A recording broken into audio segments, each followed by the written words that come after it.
Hello! Got a bunch of people here.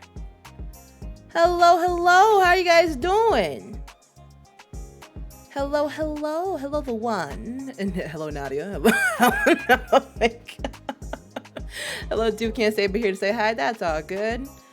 Hello, hello, everybody. Hello, Dick Squad. Hello, Squirrel. Hello, Squiddy. Hello, Tay. Hello, very good. Hello, everyone.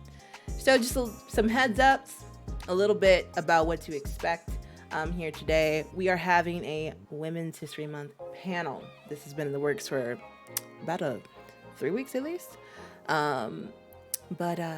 Yeah, so we're here to have a good time. So just some heads ups for you guys. All right. Q&A. We got all these special little commands for you, okay? So Q&A. So we are going to be focusing on having a discussion, which means we won't be, looking at chat like we usually do, okay?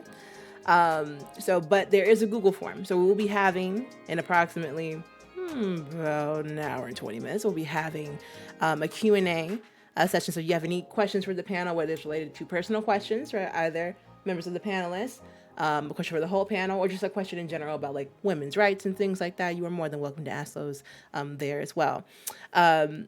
All alerts are going to be muted and not seen because this is not about me.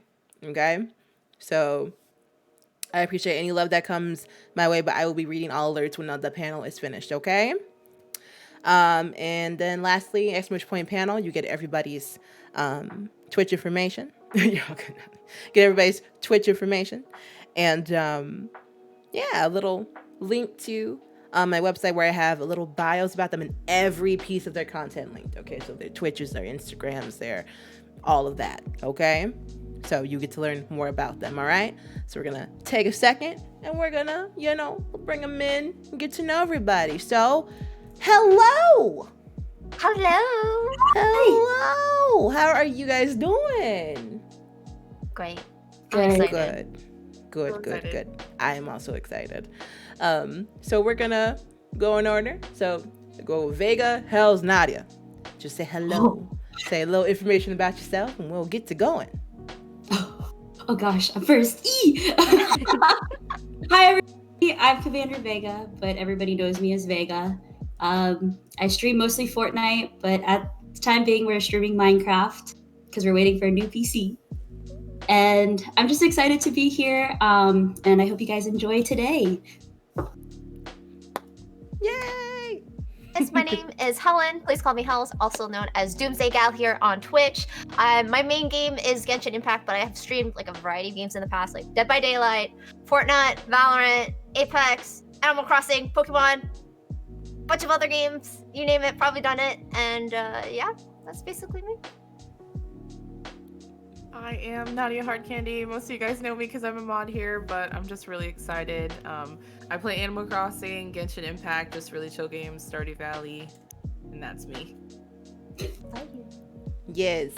So I chose all of you, not only because I am friends with all of you, because I think that all of you are amazing content creators and you guys provide such a good space in all of your communities and your streams. You guys have really great content, and also y'all got some women of color. We gotta promote the women of color on this platform. Period. Point blank. So I talked a little bit about how I got started streaming. But basically, I've been a part of a lot of shitty communities, and I was like, well, if they can have communities, why can't I? And just kind of promote more of a positive outlook on especially mental health, other people's lives and where they come from. So I definitely wanted to have that space for myself. But kind of like, what was your reasoning for streaming for all of you guys? Who wants to start? Sure, I'll go first. Well, I just love talking to people. Like, I've always been kind of like creative in a sense. I love video editing.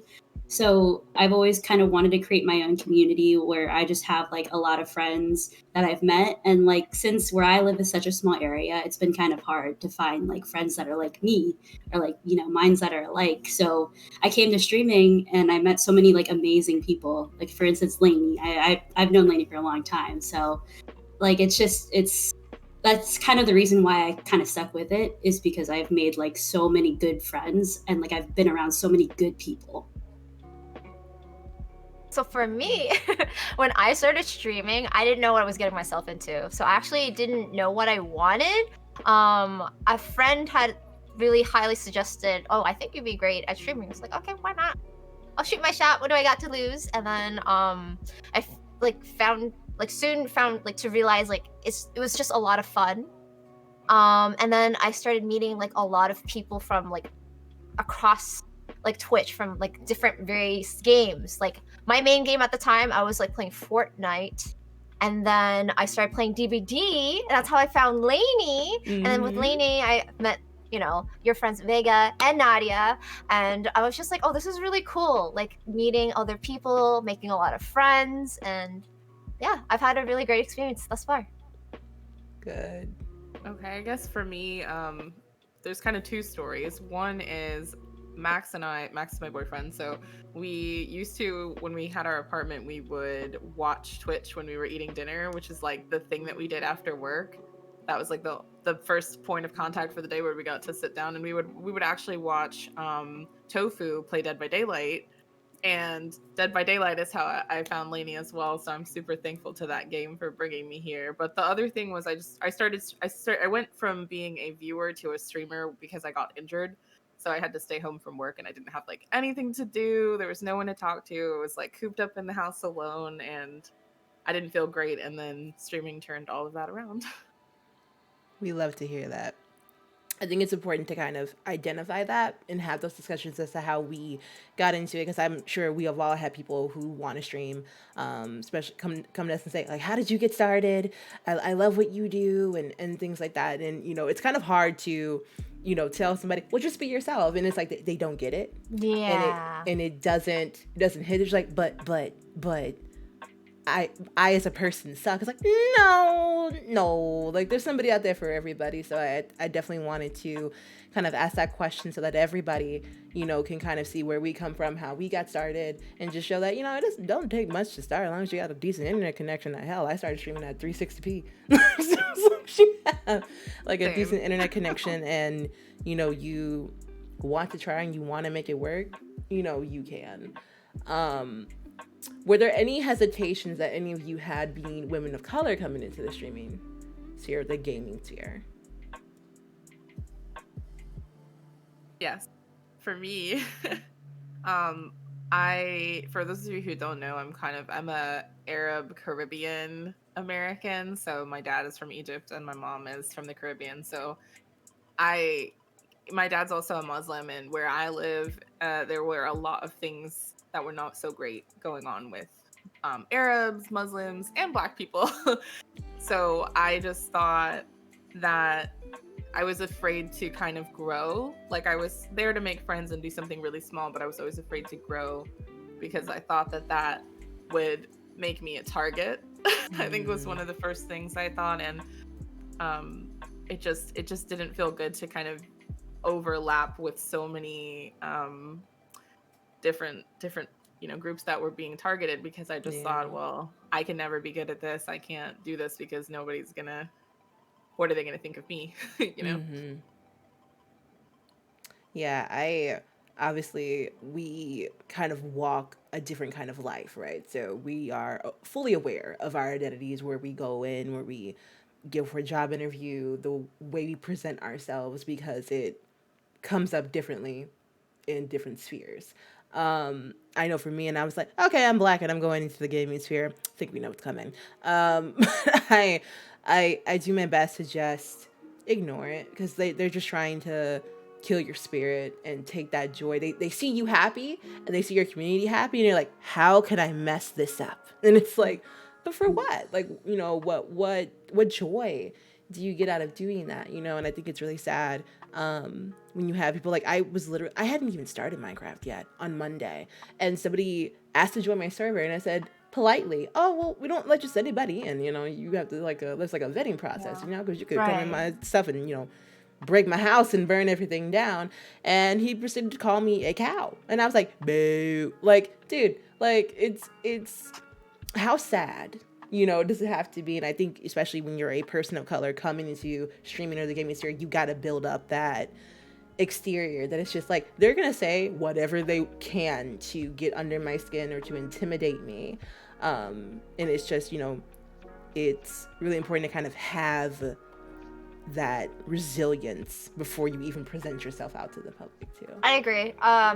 Before streaming, I was more involved in like the YouTube scene, and so I like really grew like a thick skin against like really toxic, racist, sexist comments, because I used to put myself a lot like on the YouTube platform, and it was like when I first posted videos, I was like, what was wrong with people? And it would like hurt, but then like over time, like being on that platform for like X amount of like years, I was just like, oh, these are just like people that have way too much time. They're like looking for a reaction, and they're like obviously sad, bored with their lives, so like it doesn't affect me. So having that kind of like mentality and switching over to like Twitch really helped a lot. But I think I was definitely a little bit nervous coming onto the platform as like a female streamer, because you know how it is. They're like, you're a girl, you have it so easy and all this shit. They're like, yeah. So that was interesting, and definitely within this last year, being an Asian female streamer has been really interesting for sure, especially with what's going on in the States and all that. Yeah. I think coming on to streaming, I was really nervous. Like, this is something that's like completely new. Like, I came to Twitch not really knowing what to do, because the only form of like content creation I really had was not really like YouTube, but just like video editing. So I haven't really had like the people kind of confronting me and like firsthand-ish kind of talking to me and saying, a certain comment. So sometimes I would let it like get to me, which is like the frustrating thing, because I was very inexperienced about it. I think what made me really nervous at the time was just like being a target of people kind of like finding out your information. Because Lanie's seen this firsthand. Yeah. I've had like, you have guys on here. I'm not saying all males are bad, but I'm saying you have people on here who like to push the limit and push themselves even when you don't want it. Like, it's kind of hard to deviate that line between just being a friend and some people who just want to push that. And I think that's what made me really nervous, especially coming back to streaming, just so we don't have to like experience that kind of trauma again. And I've learned like there's some boundaries that people really have to set, especially being a woman of color on here, because sometimes people just don't understand, Yeah. Yeah, no, I especially definitely want that. to piggyback on that. Yeah, go for it. Well, I think my biggest issue that Lainey, is that I think a lot of people don't understand what I am when they look at me. They can't really say like she's black, she's whatever. Like they don't read me right, which is okay, and I understand because I'm light skinned. But I think the biggest problem for me was the code switching, coming off as mean, coming off and seeming like a jerk because you want to be nice and open and hospitable, but like I have a reflex, Right. against people, and I don't think that they expect me to like hood up when I do. And I think that would really throw people off guard. And like Vega was saying, like the dudes on Twitch, when I first started streaming, my boyfriend was on the stream with me, and I would still be getting Discord messages or messages in the chat or people just like pursuing the unavailability. And I was just like, how do I put like finding a balance of being polite, respectful, but also like establishing your boundaries, especially as a woman and then a woman of color, is kind of just like, I didn't want to get labeled as like angry black girl, mean, grumpy, So that was a big challenge too, especially just dealing with how to navigate the community. And that goes for dudes who are pursuing you, people who are pursuing you, because it's not only the guys, but also just like people who come in and then they kind of stir the vibe up a little bit. Just kind of establishing those boundaries for you and your community without coming off as a jerk. Period. And I think that's really important, especially for people who are watching right now, that when we set boundaries, it's not like oh, it's an option for you to do. No, stop doing it right now. We're being nice because we're trying to be professional and not trying to, fumble the bag. But stop. Because, my own community has seen me go like, I think you could chill out a little bit. And then when they don't chill out, it's like, all right, fam, you gotta go. Period. But I think I think that parasocial relationship is so important to talk about, especially when you're talking about female streamers, because how can I put this in a very nice way?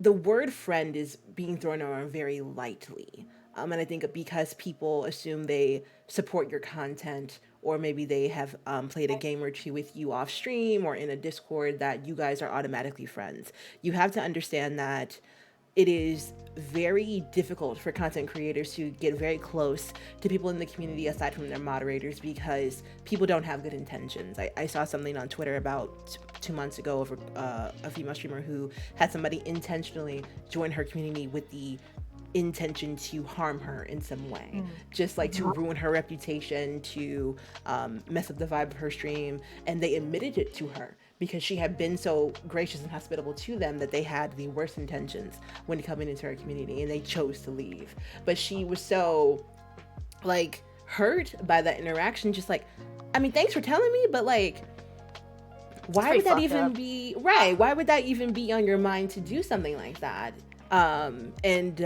Also, content creator to content creator, stop abusing your power to try to I've spoken numerous times on this platform about an interaction I had with a male content creator when I first started streaming. No, before I started streaming, he and I would consider friends, and he knew me. His mom loved me, but I had always told him we were just friends. He would joke that I was his stream wife whenever I would come around, and I would always shut it down. Always. Privately shut it down, period. And then one day, he was drunk on his stream and started to call me all kinds of profanities and call me a bitch, and I played with his emotions, and and it was like, wow. And at that time I was his moderator, but he only modded me without having a conversation with me, but modded me so that he could have like more access to me. So Right. parasocial relationships are so insidious, and I think especially for us, and I think we all do a really good job of setting boundaries with people in our communities, even with the interactions You have to. you have to. Even with Yeah. the interactions we have with each other, the specific reason I chose all of you is because all of you are very much like, no. Absolutely not. Yeah, I feel like, especially when you're streaming, like I like tell, like, especially if my friends are like new streamers, I'm like, it is so important that you put your foot down, because you are the one in charge of your chat. You are the one that is creating this community, and if you let your chat or your community take over, then it's more about them and less about you, right? And they're the ones that are gonna be pushing the limits, seeing what's okay, and you're gonna be the one that that has to deal with that. So like, if you're not okay with it, you gotta say that you're not okay with it. Yeah. And also, That if you are like a person in that community and you see somebody pushing boundaries, please let the streamer know.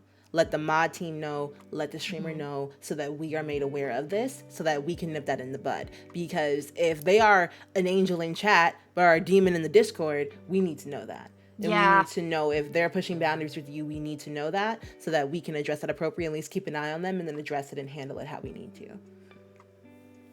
Oh yeah, for sure. I think that also kind of what Nadia was talking about, that impression of, the angry Black woman, the angry woman in general, when a woman puts her foot down about something, that it is, she's a bitch. You're a bitch because you put your foot down about something. It goes back to that age-old clip of Nicki Minaj, like, when a man does this, he's a boss, but like when a woman does it, she's a bitch. Well, guess what? We're gonna be the baddest bitch. Period. Because honestly, I don't give a fuck whether these people like me or hate me. But if you cross the line with me, I'm gonna let you know, like, you've crossed the line. I don't like it. You better stop. And if you're gonna continue it, well, they always get surprised when they're faced with like the consequences of their actions. Like, well, you said something that pissed me off. Obviously, I'm going to be angry about it. I'm going to say something about it. Did you think I was just going to be like a submissive Asian and just take it? Oh, fuck no. So it's like, if you're going to say something, expect like a clap back or something like that. We're not just going to take it. Yeah. And I've been in your chat hells where when I first started coming around, men would just come at you. Just with like this fetish, and it just drove me up the wall. But you have an amazing mod team and you handled it beautifully. But like, yeah, I have a great team of mods. Yep. Very, very lucky. But it's just like, it's funny because like Twitch, you'll never know like who you're gonna encounter. You know what I mean? And there's definitely like some people on this platform that like don't have any like social like awareness. Yeah. Right? So like whatever they say, they think it's okay, but it's really not. So like when you point it out, they're like, oh, I don't understand, like what did I say wrong? And it's like, well, I'm telling you that there's something wrong, so maybe you shouldn't say something like that, right? The fact that you have to explain it to them, that's already a sign to me. It's like, oh, this person like lacks a lot of social cues. And I just can't be bothered to help all of these people out and tell them that like, there's that something right wrong there. with you. That right there. Oh my God. Yeah. I'm a therapist, and we don't play that. Yeah. I don't play that. Oh well, maybe they don't have enough social awareness. Let this be a learning lesson. Get the fuck out of my stream. Yeah. I think that's what I struggled with when I first started, was just kind of like me being like, oh well, I want to be open to every kind of person. I definitely don't want to gatekeep my community or seem like I'm this holier than thou, but that's not what it is. It's just, you have to protect your energy, your community, your content. Yeah, like you can't just like let somebody get away with this behavior. Like it's okay to everybody's on a different path. We're all on different sections, but Look, there's hundreds of communities on this Yeah. platform. You're gonna find one that's for you. Okay. Okay. exactly. Unfortunately, like, there's toxic communities out there. I don't vibe with it, but hey, like, if that's up your alley, go there. There's Not nothing go my find them. community. community out there, Not my community. but it's out there, not in here. Yeah. So go that way. Exactly. Yeah, no, especially, I think it's always, I think you all know what I'm talking about. Whenever you get like a new person that comes through, and it's like a combination of like, yay, and okay. Yeah. It's so frustrating because, like, you want to welcome in all these new people, but at the same time they're so new that the fact that they haven't been around a lot, like, you don't know if, like, they're one of the better apples, right? Because anyone on this platform is capable of doing a 180. Oh yeah. And I've had that happen to me so many times where I thought, like, someone in chat, like a viewer, was like very nice, very friendly, and then one day they just, like, were not. And I was like, whoa, what's wrong with you? Like, are you having a bad day? Did something happen? Like, the fuck? And I never see them again. I don't know. Honestly, that has happened to me so many times. Yeah, it's really weird. Yeah, it's just like, Lainey and I talk about this all the time. We always talk about, like, communication. Like, both sides need to communicate. Communication is always key, like, point blank, period. And it's just like, you just wonder what's going on. But at the same time, like, I've learned my lesson to not waste my energy on trying to figure out how to fix the problem. Exactly. Because it's not, maybe the universe is telling me, well, maybe they were just here for this time, but maybe it's just, it's something that you need to let go. And, I spent so much wasted energy on things that I shouldn't have, like, and I've learned my lesson. But yeah, it's tough. It's tough. Really, really hard. Because, like, for me, like a lot of people know, like, I genuinely do care about, like, my community and things that happen, especially, like, with mental health problems and stuff. Like, I'm very open about that on my stream and stuff. But, like, off stream, it's so hard to have that balance, like, where, like I've had to tell my Discord, like, please do not ping at me. Right. Like, you don't, like, and still they ping at me, and I'm like, okay, you guys, like, please, like off stream, like, I got other stuff going on that you don't know about, that I don't really, like, showcase on stream, right? But, like, if it's an urgent matter, then ping at me. If not, I'll eventually get to the Discord messages. Like, I do. Like, if it's a question addressed to me, then I'll reply back to it, but it's so hard. Like, sometimes people, like, have, like, so many, like, their own issues, like, off stream, and then they feel like, and I don't think it necessarily has happened with me, but I know with, like, other female streamers, they've been put in a position where they feel like they need to be, like, there for specific viewers, especially when it comes to depression. And then it starts escalating to the point where it's like, well, you got to realize, like, you're not a professional. You're not meant to, like, guide this person and fix all of their problems. They got to do it themselves, okay? Like, you did more than you needed to. You didn't even have to listen to this person's, like, problems and, venting and such. But, some people, I feel like some of them actually do take advantage of that. Like, they want that kind of attention from that streamer. So you got to be careful. You got to set those boundaries, and you got to stick by those boundaries. Especially as the therapist here. I don't care what your mental illness is. Boundaries are boundaries, okay? Because we all go through some shit, okay? And what needs to be made clear is, even when I do, like, my mental health Mondays, sometimes I'll say a word, like, about boundaries or, like, parasocial relationships and things like that. But, if you want to share what you were going through, that's fine. The moment we start crossing into something that is no longer something you can talk out and that you need professional help, I provide multiple resources for that. Because, from 8 to 4 at my job, I'm somebody's therapist. I'm not yours. You have to understand that, some people say, oh, well, I just had like really bad anxiety and I really just wanted to tell you that. That's fine, but please do not message me unless X, Y, and Z. And part of that, especially with going through different kinds of mental illness, is that person also needs to learn. So don't feel like, oh, well, if I do this, they said they're going to do this, they're not going to do it. They're not going to, because when it comes to things like that, if they were talking about it and claiming they would have done it by now. I agree. They would have done it by now, because that's a key part of manipulation. It's that if you don't talk to me, then this will happen to me, and it sucks, you know, because for somebody who's not trained, somebody who has a lot of empathy for other people, you're automatically tuned into, well, I don't want to be the reason that they did that. I don't want to be the reason that, you know, something went wrong. Trust me, if it was that bad, you probably wouldn't be hearing from them. Exactly. Okay? People are in pain, but I always say, if you're still going, there's still hope. If you're still going, there's still hope for you. But it is important that you get the resources that you need to help yourself.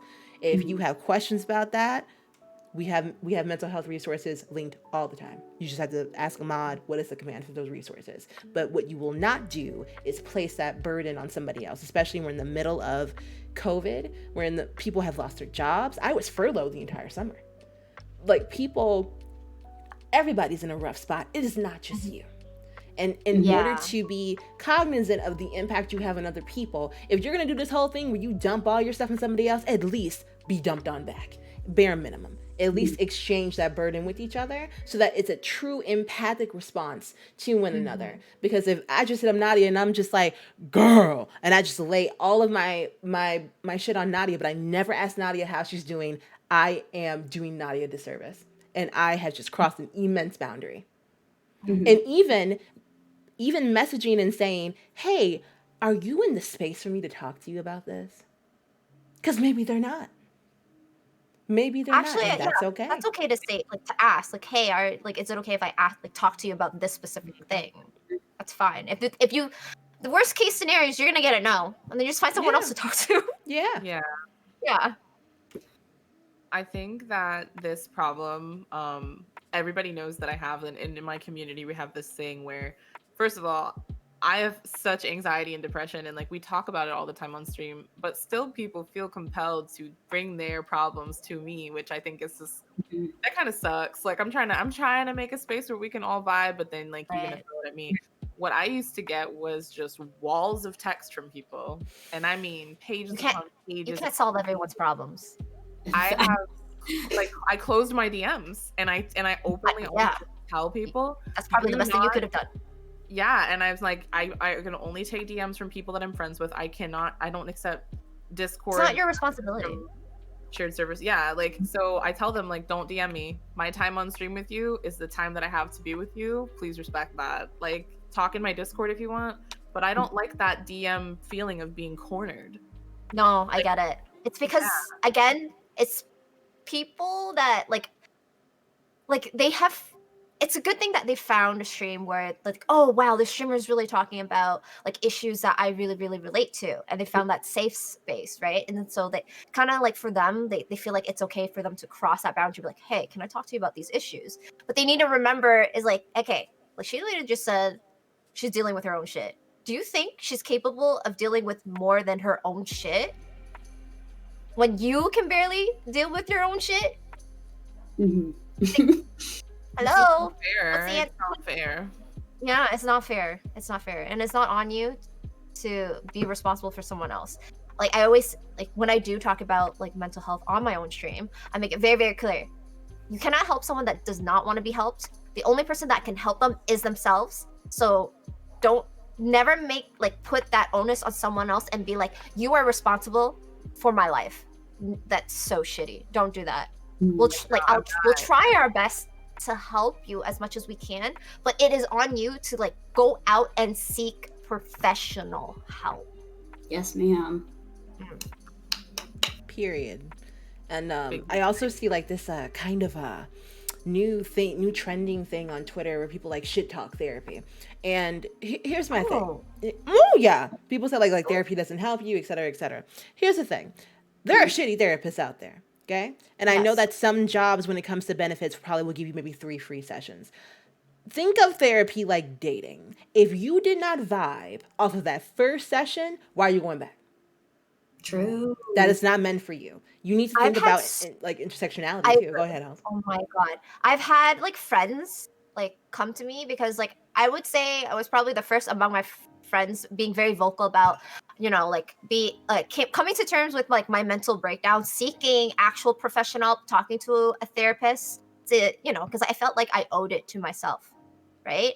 And so I've had like countless friends like reach out to me, being like, "Hey, like I feel very discouraged and I don't want to like talk to another therapist because it just so happens their first therapist was a really shitty one." And I'm like, "Hey, I hate to say it, but working on these issues that you have, like, don't expect it to just like Go away.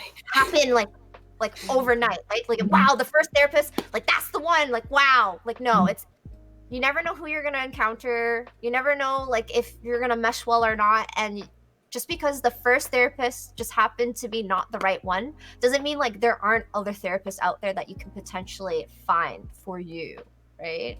So, like you owe it to yourself to keep trying. I don't know. It kind of to me it kind of seems like how like if you don't get it on the first try, you just want to give up, kind of thing. Like, they give up too Yeah. easily. Yeah. It's like that. Yeah, no, I'm a big proponent of the kind of therapy work I do. I've met therapists because in therapy in grad school, right? I'm gonna give you all the insider information. They always challenge you about why you're coming into doing mental health. Do you want to help everyone? Do you want to control everyone? Do you they check you at the door about that, because not everybody can be a therapist, but a lot of them go to Right. school for it, right?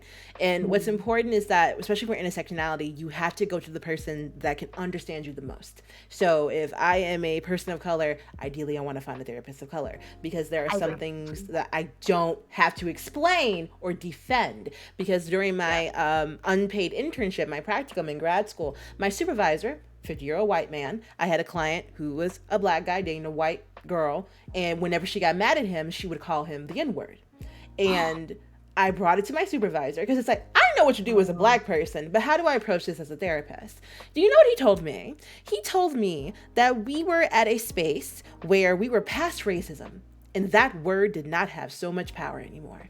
And this was 2 weeks into my internship. And I said, am I about to lose my slot?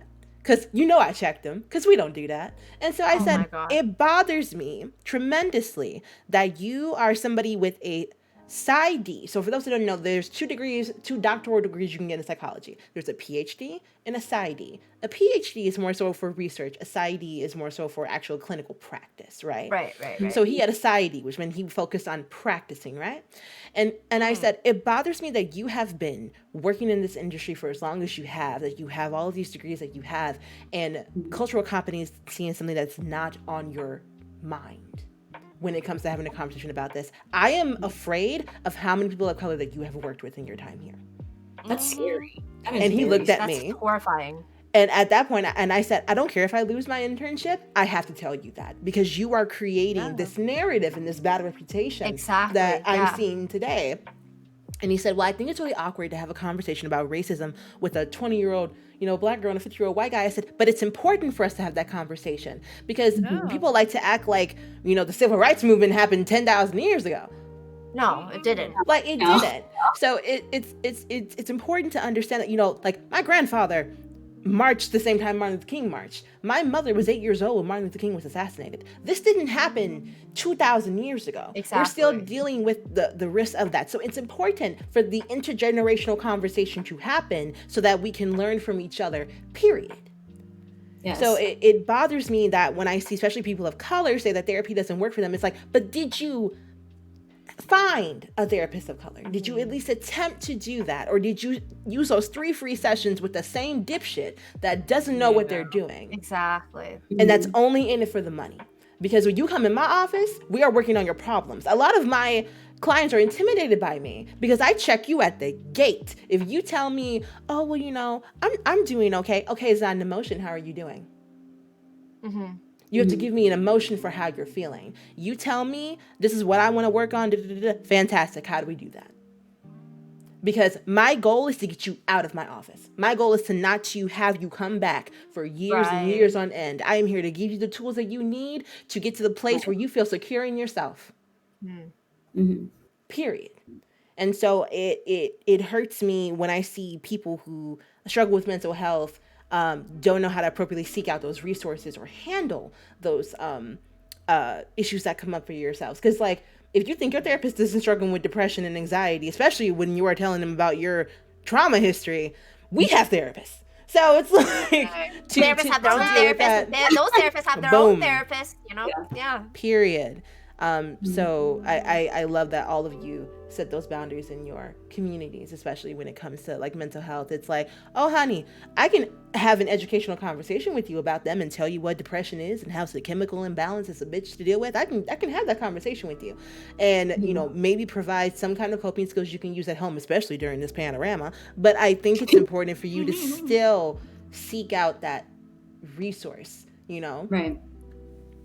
So woo, sorry, I got real heated. I get real sensitive when it comes to mental health. Actually, one of my earlier tips on finding a therapist, one of my girlfriends had literally told me, do not seek a white therapist. Yeah. Like, she straight up was like, no, I'm telling you from my own experience, like, don't do it. It's better to find someone that is like, that is able to relate to your own like cultural problems. Because a lot of my issues, I didn't realize that at the time, like stemmed with my parents. Mm-hmm. Yeah. And that was a big thing, like the whole cultural thing. Yeah. Yeah, strive to look for somebody who looks like you or somebody who has the same experience as you. Because whenever I get anybody referenced to me that is trans or, you know, an experience that I don't have, my first instinct says, who can I refer you to? Right. Because while I have friends who are trans, we are all about LGBTQI rights in this house, I still don't have that same experience. Right. So it's important for me to say, okay, if I can give you a safer experience or more relatable experience, I can do that for you. But they still tell me they feel comfortable working with me because I am open. And I think that it is so important to be aware of the impact that, you know, we have also. In terms of, you know, our viewers, I've had people say like, oh, like I look up to you. I'm like, that's great. I'm also a piece of shit though. So you should probably be careful about, you know, because like when we're streaming, we are on battery and back, Energizer Bunny, doing all these alerts, having to be aware of what's going on, you know, where am I positioned in my camera, you know, so we're on. But like, you know, if you haven't had that time to get to know somebody when they're off, you have to be very careful about that image you project on them as well. Mm-hmm. Yeah, I agree. For sure. Let's see. I definitely, we talked a little bit about kind of, you know, COVID and kind of the changing views towards, you know, Asians, not just in America, but kind of internationally all over the world. And, you know, Vega and Hells, you guys are obviously our Asian representatives here. Like, how has that impacted kind of you guys in streaming or just in your daily lives at all? Well, it's been kind of hard, I would say. I don't like to talk about it a lot just because I think I get hurt a lot. Because, you know, I work full time. I work in the car business, you know, it's very man heavy, which is like another thing, being a woman, especially an Asian woman, kind of walking in there. I've had some pretty hard slurs, like some things like pretty like bad sexual harassment things said to me, just being like, you know, there was this one guy, you know, like I was like, oh, hi, sir, how can I help you? Like, what's going on? Is there anything? Because I'm usually the one that kind of fixes the problem. And he's like, well, you know what would make my day feel better? If you strip down and just wash my car, you know? And like, it's kind of, I want to put hands right now. Yeah, it's literally like, you know, it's such a hard, like, for slapping him. Well, first he got kicked out, which is good. But like, it's just, it's kind of hard because, like, you know, you do have to dress nice. You're like in a business and like, you want to be professional about it too, right? Yeah. I can't tell you how many times like I've gone home, like driving home, just like, you know, being like, well, you just got to do it. Like, you got to, like, you have a good cry, let it out. But like, no, it's just, I've talked to like some of my supervisors about it, and, you know, they're just like, well, we have to be on alert because it has been pretty bad, especially, you know, with the mask mandate. A lot of people are just like, well, I don't want to do this. I don't believe in it. I can't believe that like public health has to be something that's political. It's like, it's such a shame. And I feel like people look at me differently, and I feel kind of uncomfortable, especially when I'm by myself. And I agree. Yeah. I don't know, like my heart races every time like I go out in public, and it's just, it's something that I've never really actually had the nerve to really say to anybody, you know, because I don't feel like it's something that should be said, because I don't feel like people should use that negativity, but at the same time I feel like it needs to be a lot more awareness to it. Mm-hmm. Yeah, I think for me, I immediately started feeling a lot of more like anxiety at the start of the pandemic, especially with the news just having like highlighting China and COVID so much in the news. And I could feel it. I was very worried, not just for myself, but for my parents. You know, they were essential workers. They were still working and still going out and doing groceries. Like I couldn't go out and do groceries because I'm immunocompromised. So my parents and my boyfriend had to, alternate when they could to do that. But every time that they would go out, I would worry like so much because I didn't know who they're going to encounter and such. And it didn't help that, people think that Canada is like we're perfect, but we're far from perfect. We might not be on like the same scale as like the States, but we do still have racist piece of shits over here too. Okay. And like it shocked me seeing like so much like video footage of like people going specifically to like Asian grocery stores and being racist AF to all the workers, because the workers there, most of them like they're not really fluent in English, like they've just come in like immigrants trying to start their lives over here, and they want to keep all their staff members safe, and everyone was wearing masks and gloves and all that. They're trying to do their part, and then you have this one person, obviously a white old male, come in and he's yelling at everyone's like, you can't make me wear a mask, like this whole thing is your fault, and like calling it like the Chinese virus and all that. And I was really shocked to see that because this, mind you, this is in Canada, right? And so I like Vega, like it's kind of scary to talk about because like I've faced racism throughout my life, but to have to constantly worry about it like every day, like since the start of this pandemic, has been like so mentally like draining. And like the fact that I just have to worry about everyone, like all my family members, like my friends too, right? Because I have a lot of like Asian friends, and some of them are still working because also they're essential workers, and I pray like nothing bad happens to them, like on the scale of what's been reported in the States. But yes, I agree. I think right now it is like it's so important to talk about these experiences, because I just think it's ridiculous that I've been told that, like to my face, that Asians don't face racism. Oh, excuse me. Yeah. And I'm like, who told you that? How can you dismiss my experiences? right. Or like what I've heard from not just my own personal experience, but what my friends have experienced, what my parents have experienced. Like it's like now is the time to be vocal and to talk about this. Yeah. It's really important. I feel like my brain just like .exe'd when you said that statement. Yeah, I know. But there are individuals like out there that really truly believe that Asians don't face racism just because they consider us like a minority that technically we don't have any problems. Oh, like a model minority? Yeah, we're the model minority. And it's really, really frustrating because like at the core of it, it's like they just don't understand like Asian culture. Because at the core of it, we've been taught at a really young age, like, keep your head down, don't cause a problem.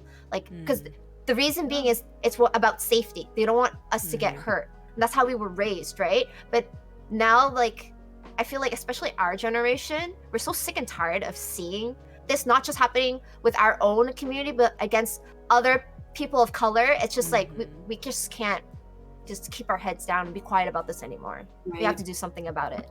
Yeah. Yeah, I think No, go ahead. No, go ahead. Like when I first heard about the whole Georgia thing, like I told myself, I was like, you're not going on Twitter. You're not.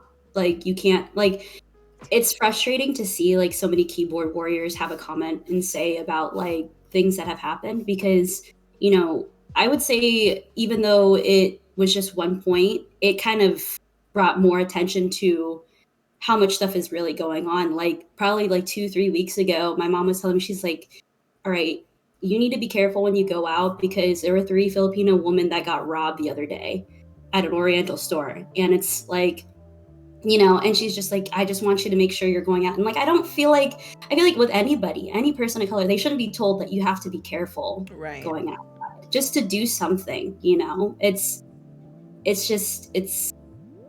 it's mind blowing to me that we're in pretty much the 21st century, kind of trying to, say that we're more advanced, but still we're living by these types of social norms that have pretty much raindropped down into how it's going. And it's very sad, And I think that that's something that we all kind of share, because and especially in the Black community, we're taught the same thing: don't cause problem, don't argue, put your head down.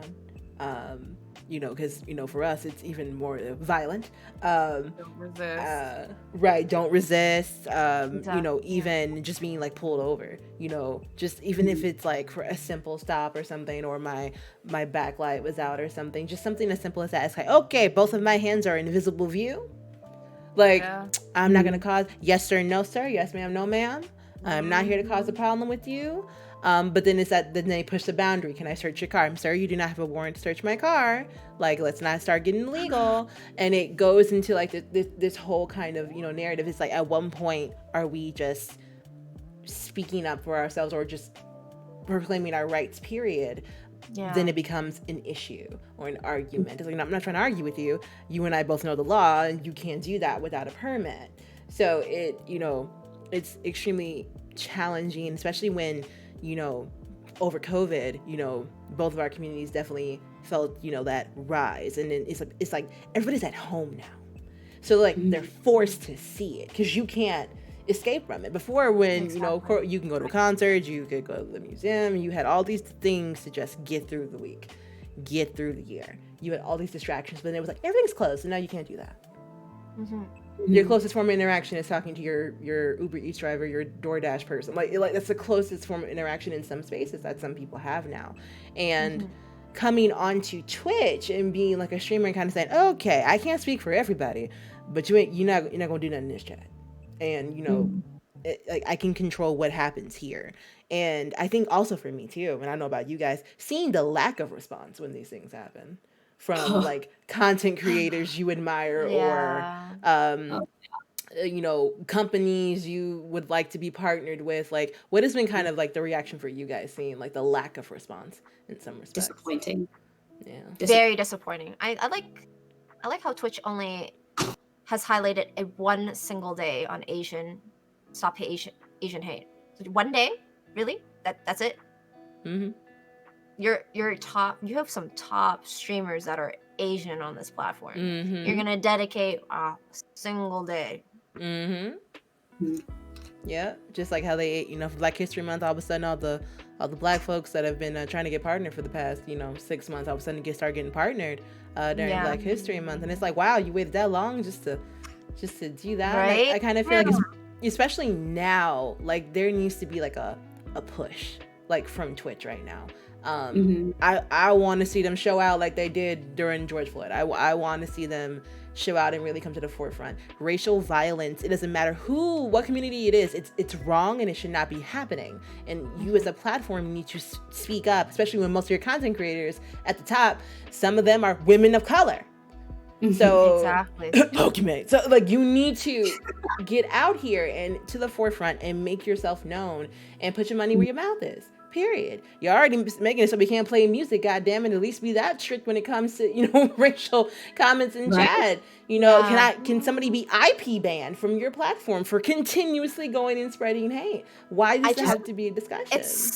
Twitch is kind of so interesting because like they try, you know what I mean? Like they really try, but it's like, why is it there's still like people with like some really questionable usernames and you still have not been able to filter that out, right? And like with the whole like if you ban someone, right, like about how they get shadow banned because of they track the VIP, like the IP, IP, right? Yeah, but it doesn't stop them from using a VPN, creating all these new accounts. I've had that happen to me countless times. Oh yeah.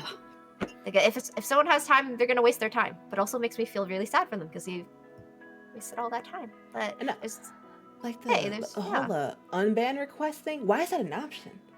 Yeah, Oh, I turned that off. Turned off. Oh, I I turned it turned off it too. But why is that Yeah. even an option? If somebody Yeah. is banned, you did what you had to do. I tell my mod team, I trust how you handle everything, and I think too Yep. when it comes to especially handling your mod team, I always tell my mod team, if you fuck up, I'm never gonna chastise you publicly about that, because sometimes viewers will be like, oh, I got the mod in trouble. Like, no, no, Yeah. no. Mhm. Like, no, I'm just gonna silently handle what I have to do and then handle that privately. But for that to even be an option in the first place, I was moderating my friend Bell's stream, and I banned someone because they were being a creep, and then they came back through her unban request, and it was like, it was my friend on my account. It's like, dude, Don't care. like, don't care. Listen, you Don't gotta care. be over like a certain age to use Twitch. Don't come to me with no elementary school excuse that your friend took Okay. your damn phone. Yeah, exactly.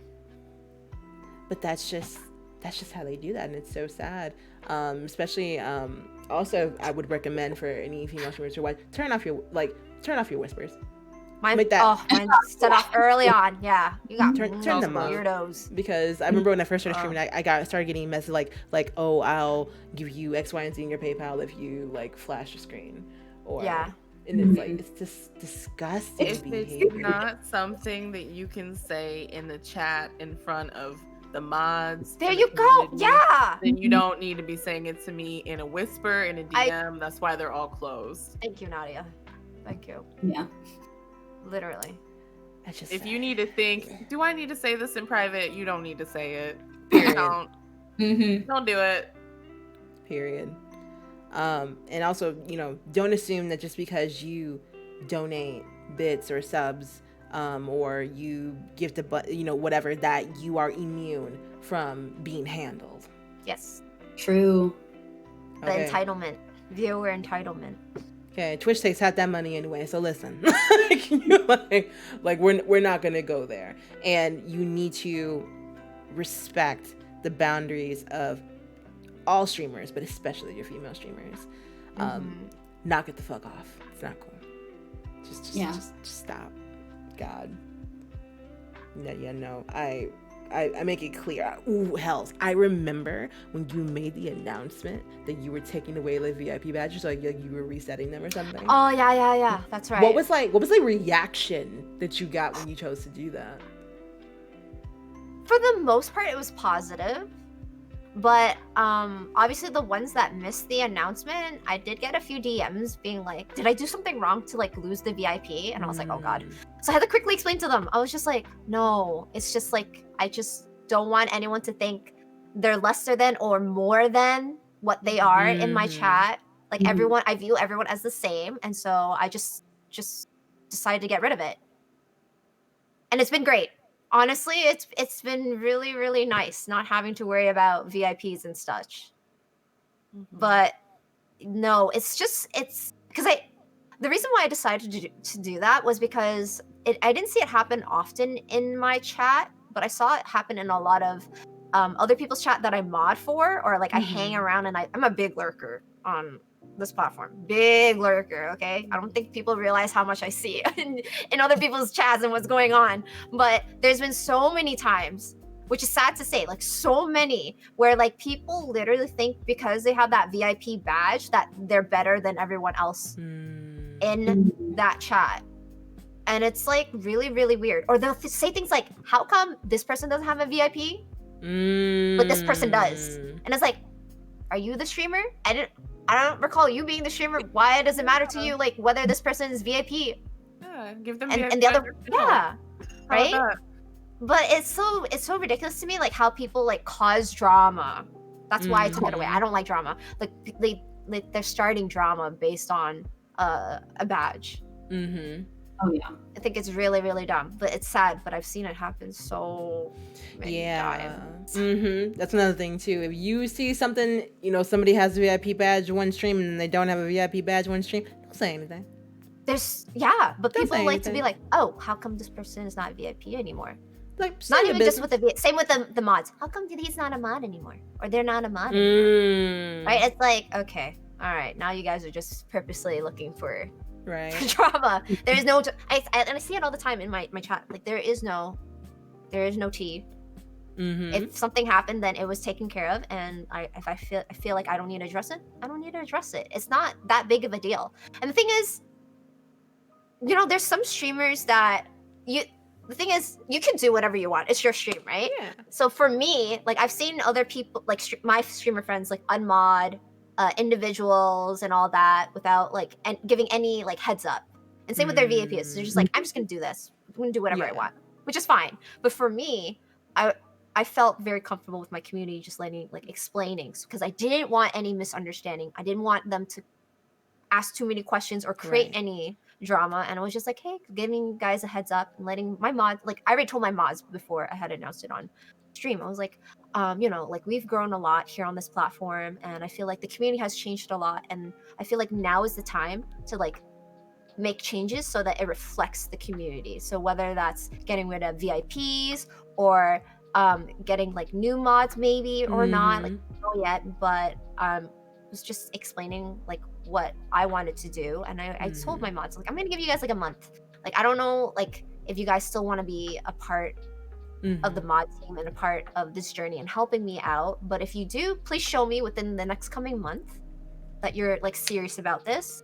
And if you're not, then at least you'll know why I decided to unmod you. Exactly. Right? I feel like that's fair. I was very fair about it, and like there was no drama from that. But I think the ones that missed the announcement, especially with the VIPs, I could understand why they're like, oh, did I do something wrong? Like, I realized that I'm not a VIP. Is it because like I don't come around anymore? Blah blah blah blah. I'm like, no. Like, I tell my chat all the time, like, if you have time to hang out, I appreciate it. Of course I appreciate it, but don't forget to take care of yourself. If you have responsibilities, take care of those responsibilities, and then when you have time for Twitch, then come on, right? Like, I get it. Like, we all have our own lives. Things get chaotic. Like, I don't expect you to be like watching every stream. You know what I mean? Like, that's not realistic. And the same, I told my mods, I'm like, if something's happening, like, let me know. Yeah. So, like, I don't expect all of my mods to be at every stream. Like, if something happens, like work gets really, really busy during a specific season, like, I get it. I understand completely. Like, don't feel obligated to have to mod like every stream. Like, if you can be there as much as you can, I appreciate it already. Yes. Yeah. Exactly. So, and if you can't be there, then the idea of a moderator is somebody who is there at least for one stream, throughout. Life happens. Maybe you have exams coming up and things like that, but you also have to be kind of conscious that it is a job. Like, you are opting into coming and being present for most of the streams and protecting the chat and things like that. And I've had moderators come to me and say, I don't have time anymore. Fantastic. Step down. It's fine. You work that out professionally. And exactly. I let my mods know ahead of time, if you disappear for a month, I'll message you and be like, hey, where you at? And we'll have that conversation. But if you don't reply to me, then it's like, okay, bye. Because the idea is that you show up and you have a job to do. And when it comes to like that entitlement of viewers thing really trips me out sometimes. But what's even more trippy to me though are the people who only come through when you're doing good. Yes. After big raids, you'll see them pop in when your viewer count. We're getting to this. Oh, we're going there. Okay, here we go. Okay, let's go, Hells. We're going there because for those who don't know, I primarily play DVD, and I had the pleasure of meeting Nadiahardcandy during TwitchCon in 2019. We are friends and things like that. Oz has been gracious enough to send his community over a few times. But I notice that in the times that he has done that I have seen people that I have not seen in 6 months. Crawl out the floorboards. A year. I noticed that too. Whenever you got that big raid, I'd be like, celebrating behind this. Oh my God, yeah, go girl, that's my girl. And then I just let you interact because there's so many people in chat, right? I'm like, okay, I'm gonna let you do her thing. But then literally people come out of nowhere like, whoa. Did you just get raided? Where do all these people come from? Like, hi, I know Lainey too. And I'm like, whoa, okay, all right. I haven't seen your name in a hot minute. Okay. And it's like, Yeah. especially, we're all streamers. We all have stuff going on and things like that. If I can pop in and say hi, I'll pop in and say hi. But, I just noticed, especially, with Hells, which also congratulations on you getting pardoned recently. Oh, thank you guys. But it's like, you work your ass off, right? And I've seen you go through, all the hustle, focusing, whether you're doing just chatting, playing Valorant, playing horror games. I've seen you do a lot of this, and I know in your community who has been those constants and people who just kind of raise their heads a little bit, because you were having that conversation on your stream, I think like last month or something, kind of a similar conversation what we're having, and some people in your community was like, "You talking about me?" Like, it's like, I mean, a hit dog will holler, if that's, if that's what it is, Yeah, the shoe fits, maybe, but I'm not gonna say. Right, and the thing is, they know who they are. Yeah. I They think will identify themselves. I think some of the viewers thought that if they were really, really new to the community, they thought it was like, oh, is it me? I'm like, no, it's not you guys. It's like, if you're not a streamer, then you're probably like 95% safe. But it was interesting to see some streamers that I've never seen before come around, especially like within the short period of time of me trying to do the partner push, or even like the first week after getting partnered. I'm not okay. I notice a lot of things on this platform. I feel like a lot of people think I don't know a lot. It's just I don't talk about it because it's just like, I mean, I notice it, but it's like, it's not like a huge concern. I'm just gonna be like, okay, whatever. It is what it is, right? But it was so funny to notice people that like I've never really gotten to know on a specific level, like off stream. Like we've never really spoken a lot off stream either, but then they came in acting like they were my best friend. Yeah, it was like I know that happened a little too well. Yeah, and it was interesting to see. Yeah, it was like some of them I know they lurk in my streams a lot, right? But the thing is, they usually would let me know in chat, like, hey, I've been lurking a lot, I've been just like, quietly like supporting you and all that, or like privately like let me know, right? Which is fine. But like the ones that I know for a fact that like have never really watched my content, and I can tell whether you've been around or not, that it's like, oh, so what is it you're looking for? Like, do you want something from me? Like, if you do, why don't you just ask? Like, I would rather you just flat out straight up ask me instead of just like playing this weird game. Oh yeah. Yeah, it was really interesting to see. For me, that's kind of like, Lainey knows this, it's pretty much what pushed me, like the kind of clout chasing, to pretty much quit streaming for a bit.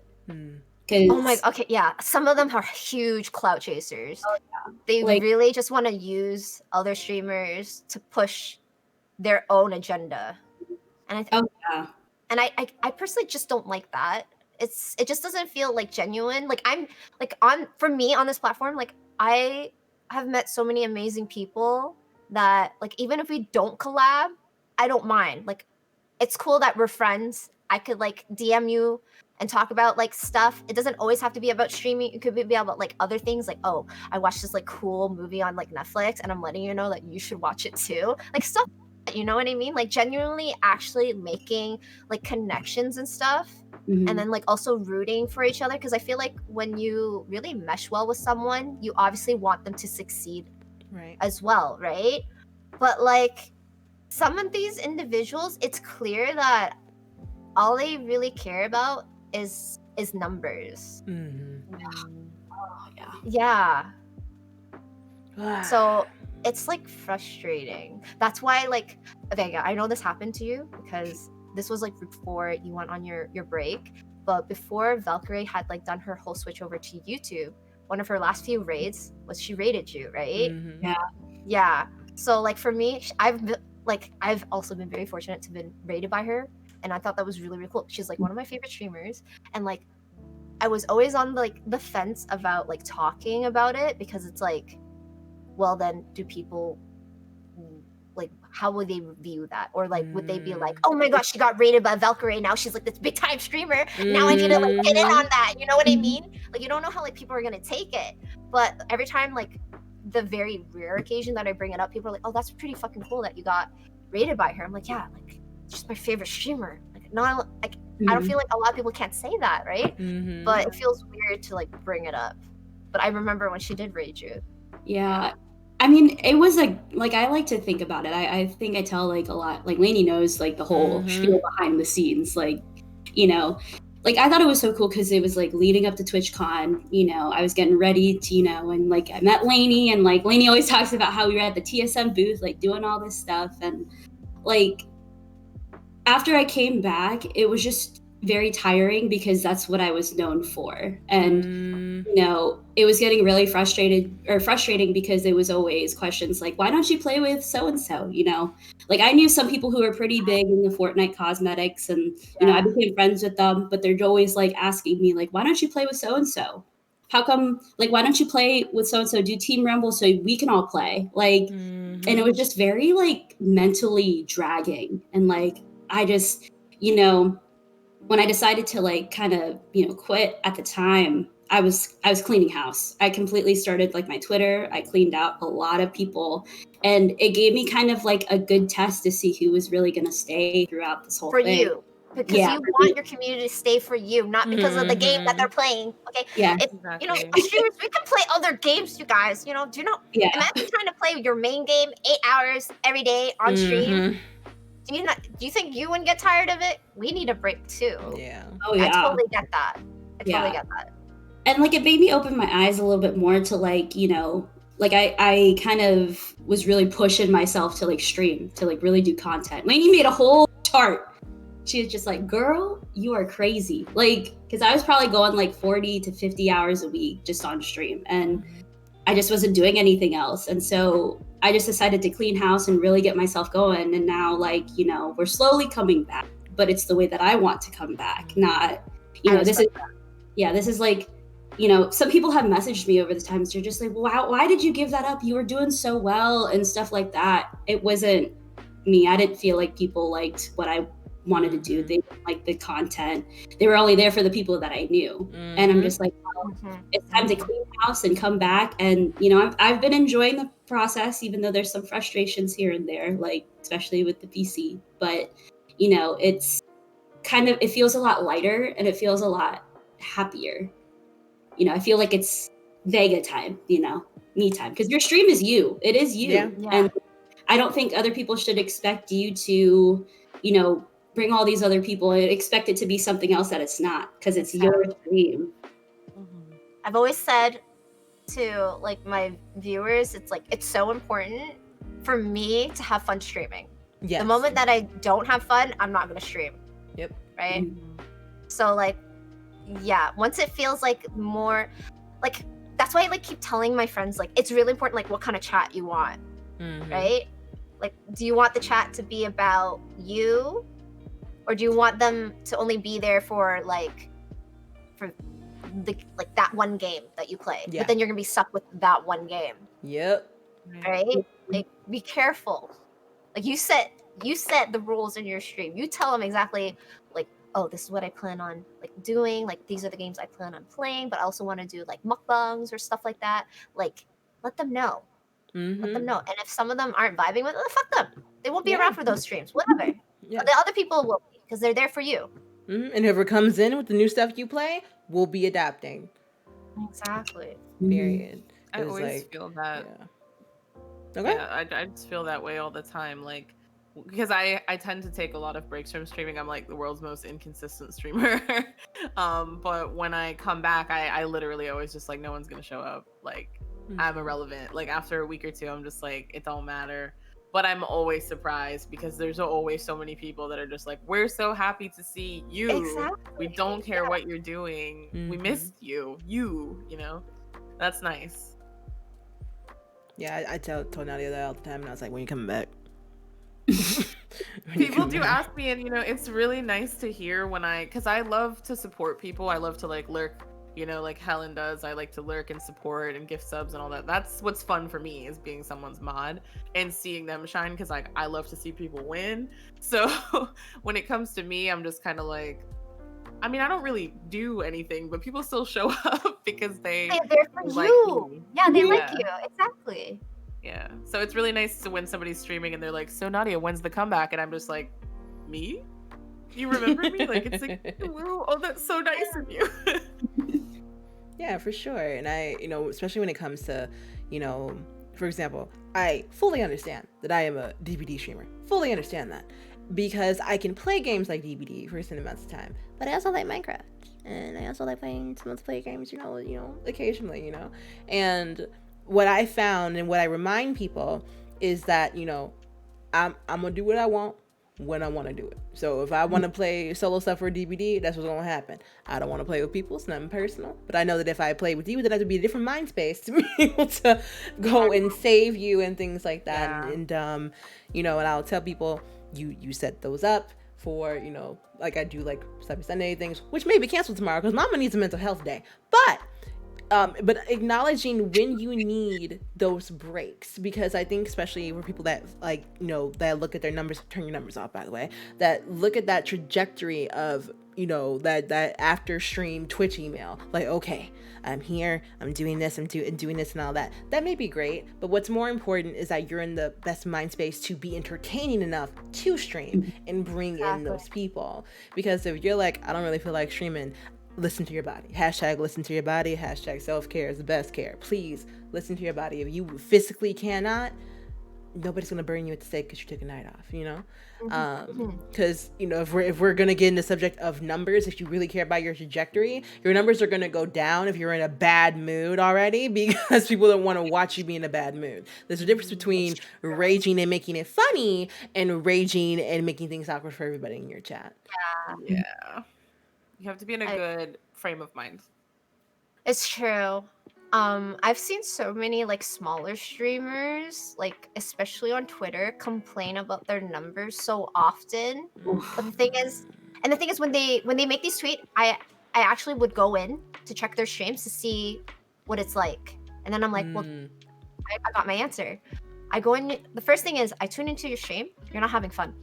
You're not smiling. I could see like you're literally radiating like stress and like bad energy, right? Like if you're not having fun streaming, like you're not really giving people an excuse to want to like stick around, Right. because a lot of people on this platform, like they're going through their own stuff, but they're trying to find a stream that's like fun, right? It's like their downtime. They want to find like, they want to get their minds off of like specific stuff. So if you're gonna bring that kind of energy, like why would they want to watch you? And it's like it's not my place to like be like, hey, maybe you should take a break. I don't know you like that, right? Or like I haven't had like any like people like actually reach out and be like, hey, do you think like I could do something like different about my stream, like I could do to improve and stuff. Like, but it's always the ones that are expecting, almost like they give off the vibe of entitlement, like I deserve viewers, like I deserve to be popping off, but I'm not getting it. And it's like, okay, honey, we're all in the same boat. We're all hustling here. I just hate those people on Twitter. I can't read I it know anymore. I know, right? But it's just like you're not entitled to this. Like everyone, there's, if anything, COVID, there's been an influx of not just viewers but streamers, especially, right? And it's been crazy. And Lainey, I agree with the whole like definitely turn off your numbers. Please. It was like the best thing I could have done, but it was actually really hard doing partner push. Oh yeah, because when you have to care about them at that point. You have to care about them then. So yeah, because like it's, oh god, the partner. I feel like the partner push. I'm very lucky. I would say that I had a really great experience. Oh yeah. During that whole ordeal, but I could definitely like from other like friends that are like in the same boat of like doing that or have done that, is the most like mentally draining like time frame. To like actually like have to care about your numbers and like make yeah, it's so hard. I hate that question. Point I hate that question of, oh, like, are you gonna push your partner? No, because I'm in a very unique situation where it's like I have a full-time job.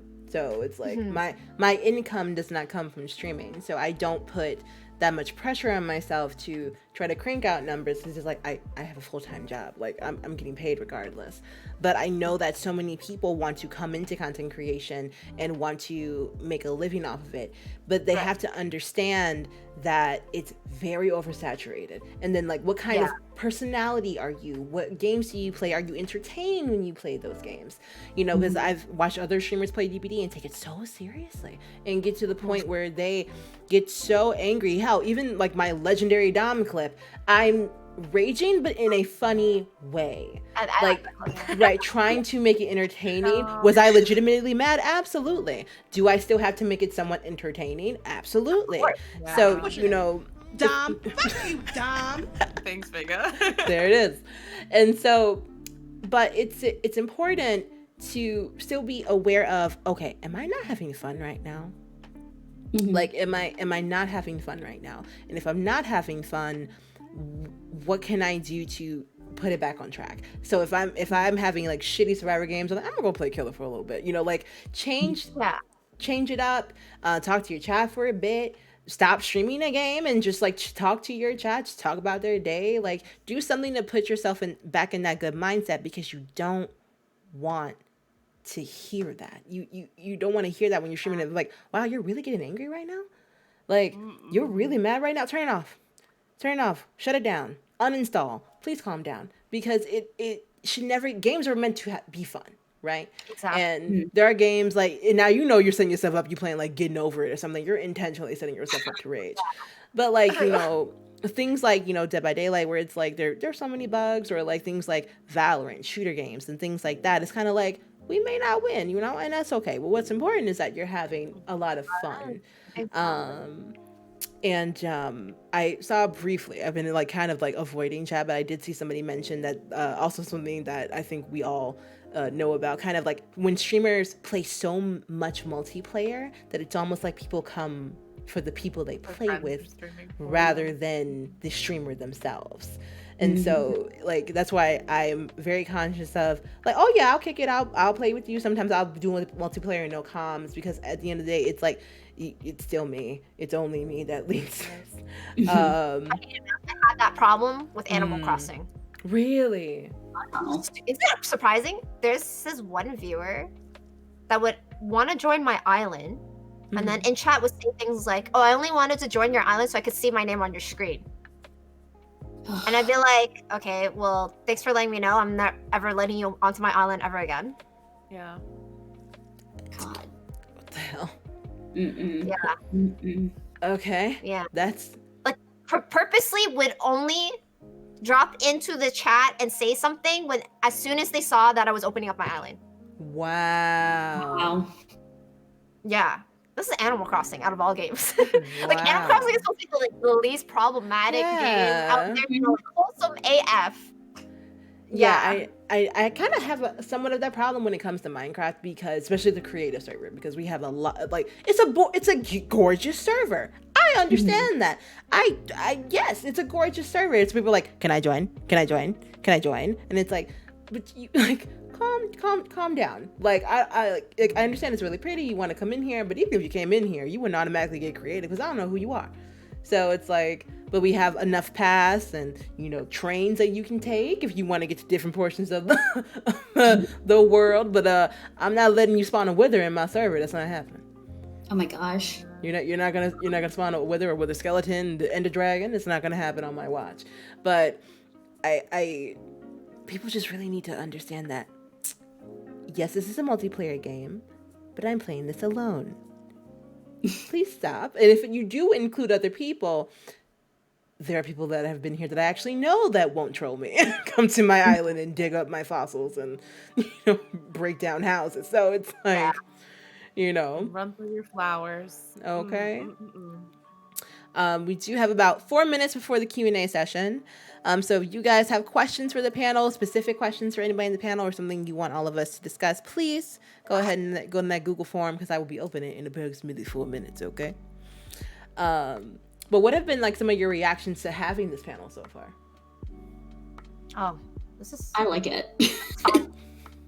I like that we can talk Yeah. about our experiences and like, and I feel like it's good to talk about these things and feel like, oh my god, I have someone else that understands like what I went through or like what happened.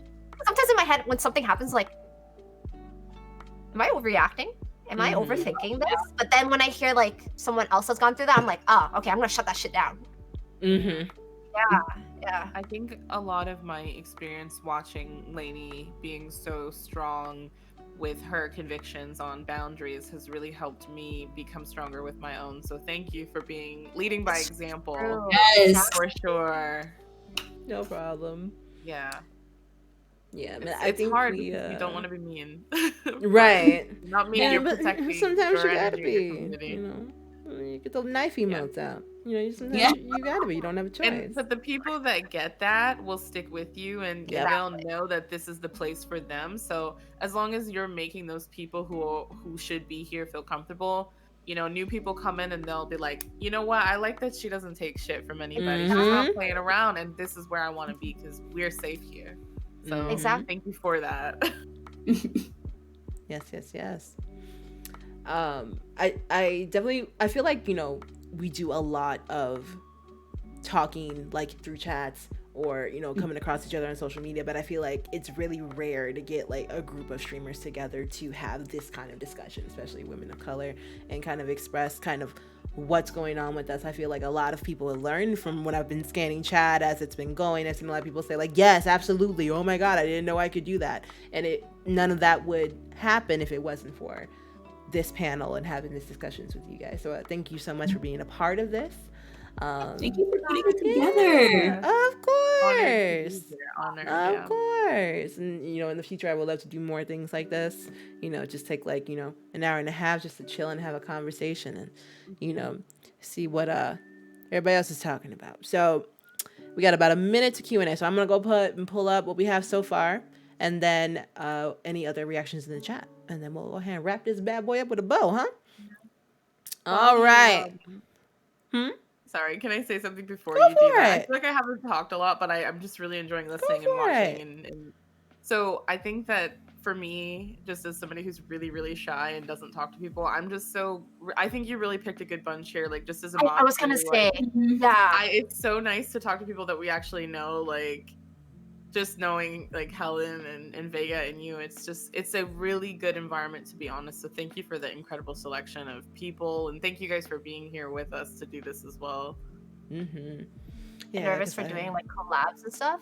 Like I've been approached a lot of times, but I usually like if I know that I'm not comfortable with it, I'm like, okay, I'm sorry. It's not you. It's just I personally don't feel comfortable being on like whatever you have planned. But when you approached me with this, I was like, yeah. No, if Lane's planning this, I hella trust her. I trust her. I got this. Yes, thank you for asking me. Yeah. It's super safe here. I will never not feel safe here. I know that this is my home, in this chat, in the Bagel Squad, with everybody here. Like, you will look out for us forever.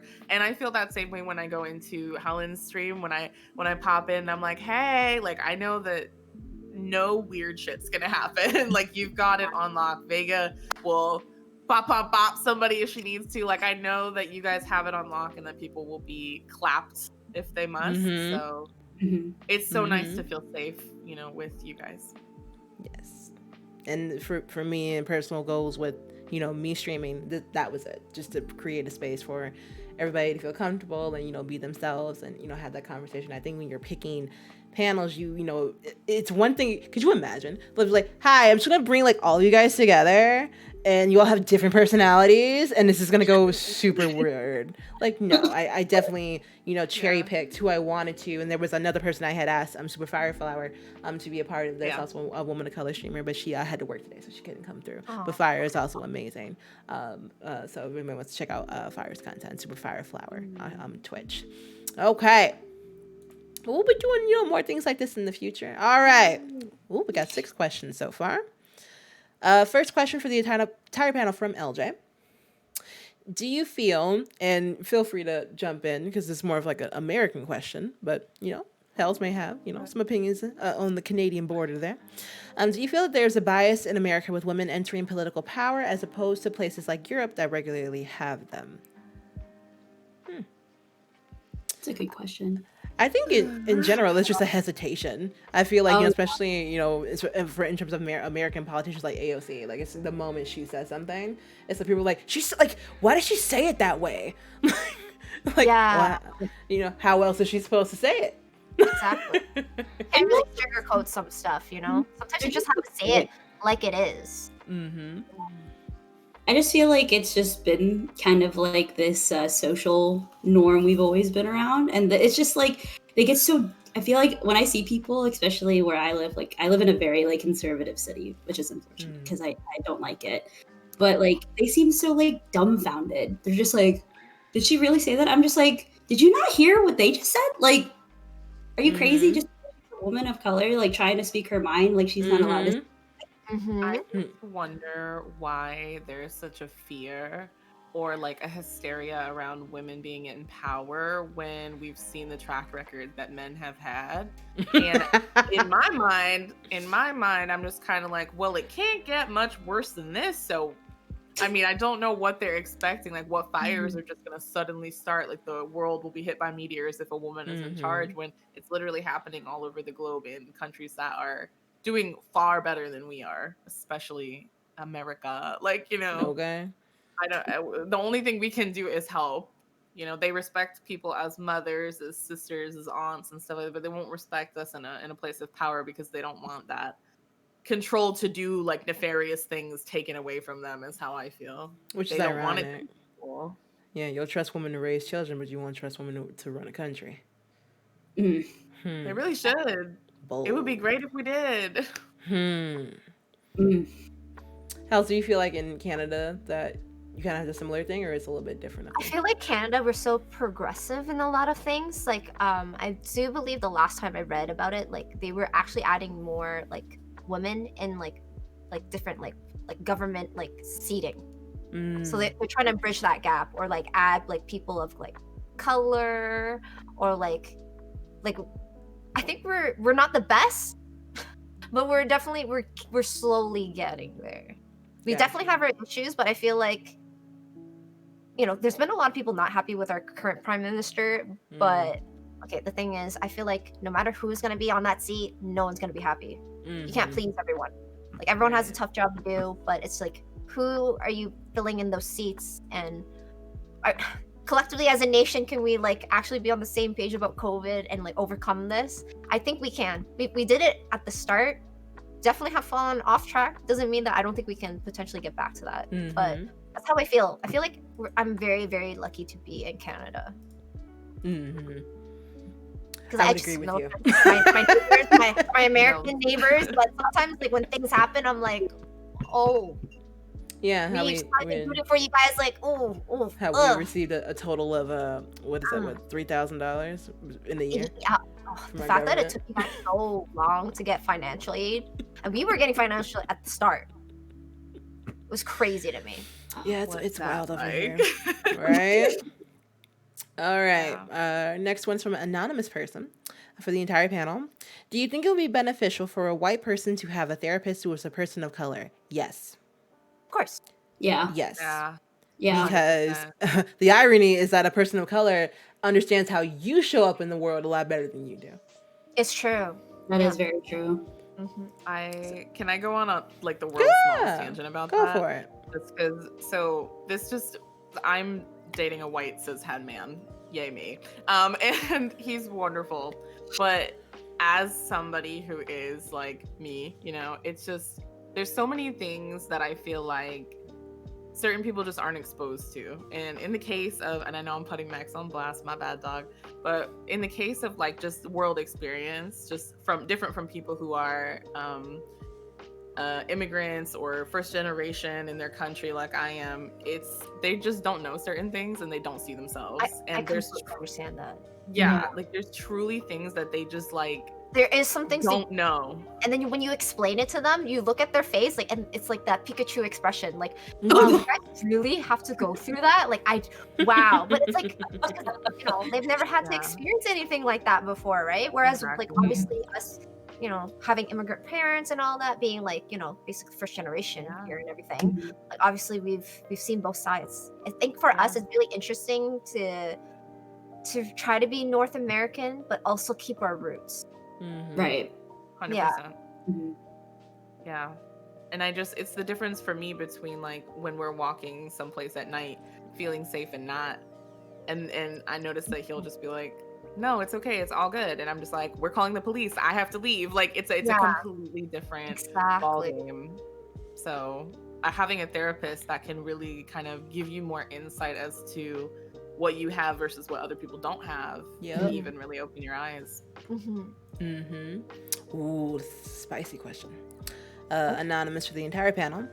Do you notice or care when a friend or fellow streamer suddenly unfollows you everywhere without a word? If yes, do you do anything about it? I would say it depends on how close that person is. If you are somebody I speak to at least on a monthly basis, I'll probably notice, especially if it's like multiple social medias, like, you know, like Instagram or Twitter or something like that. However, if people just want to go, let them go.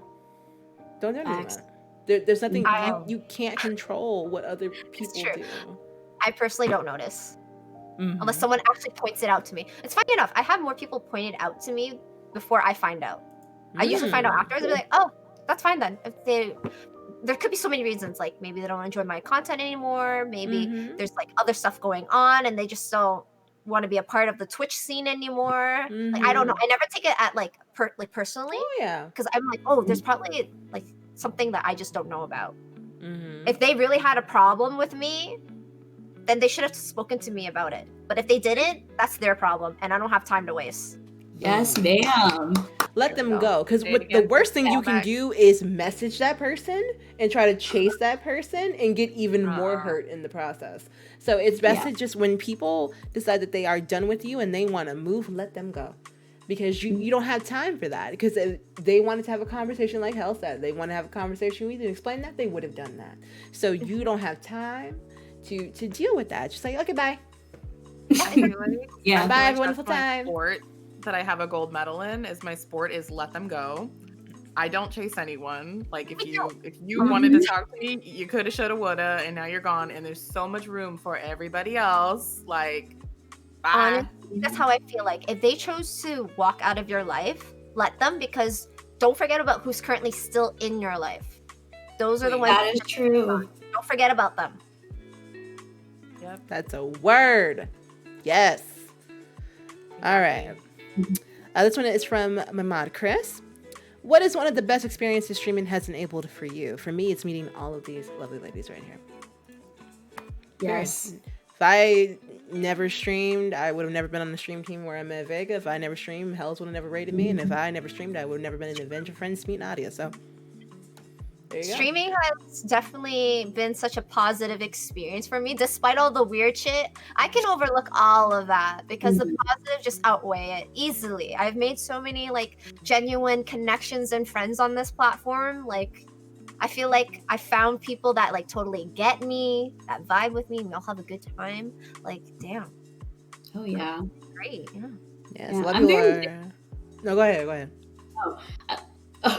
I'm very thankful. Like, honestly, I always talk like very highly of my friends because, you know, me being kind of like this introverted person that doesn't really go out. Like I see a lot of people that I went to college with that go out. It's just, I'm very thankful because I feel like I can have real conversations, you know, and that's something you don't really see a lot nowadays because everybody likes to sugarcoat things, but like sitting down, having a conversation, and you know, I'm very grateful because sometimes like without Twitch, without being on here, I wouldn't know anybody, you know?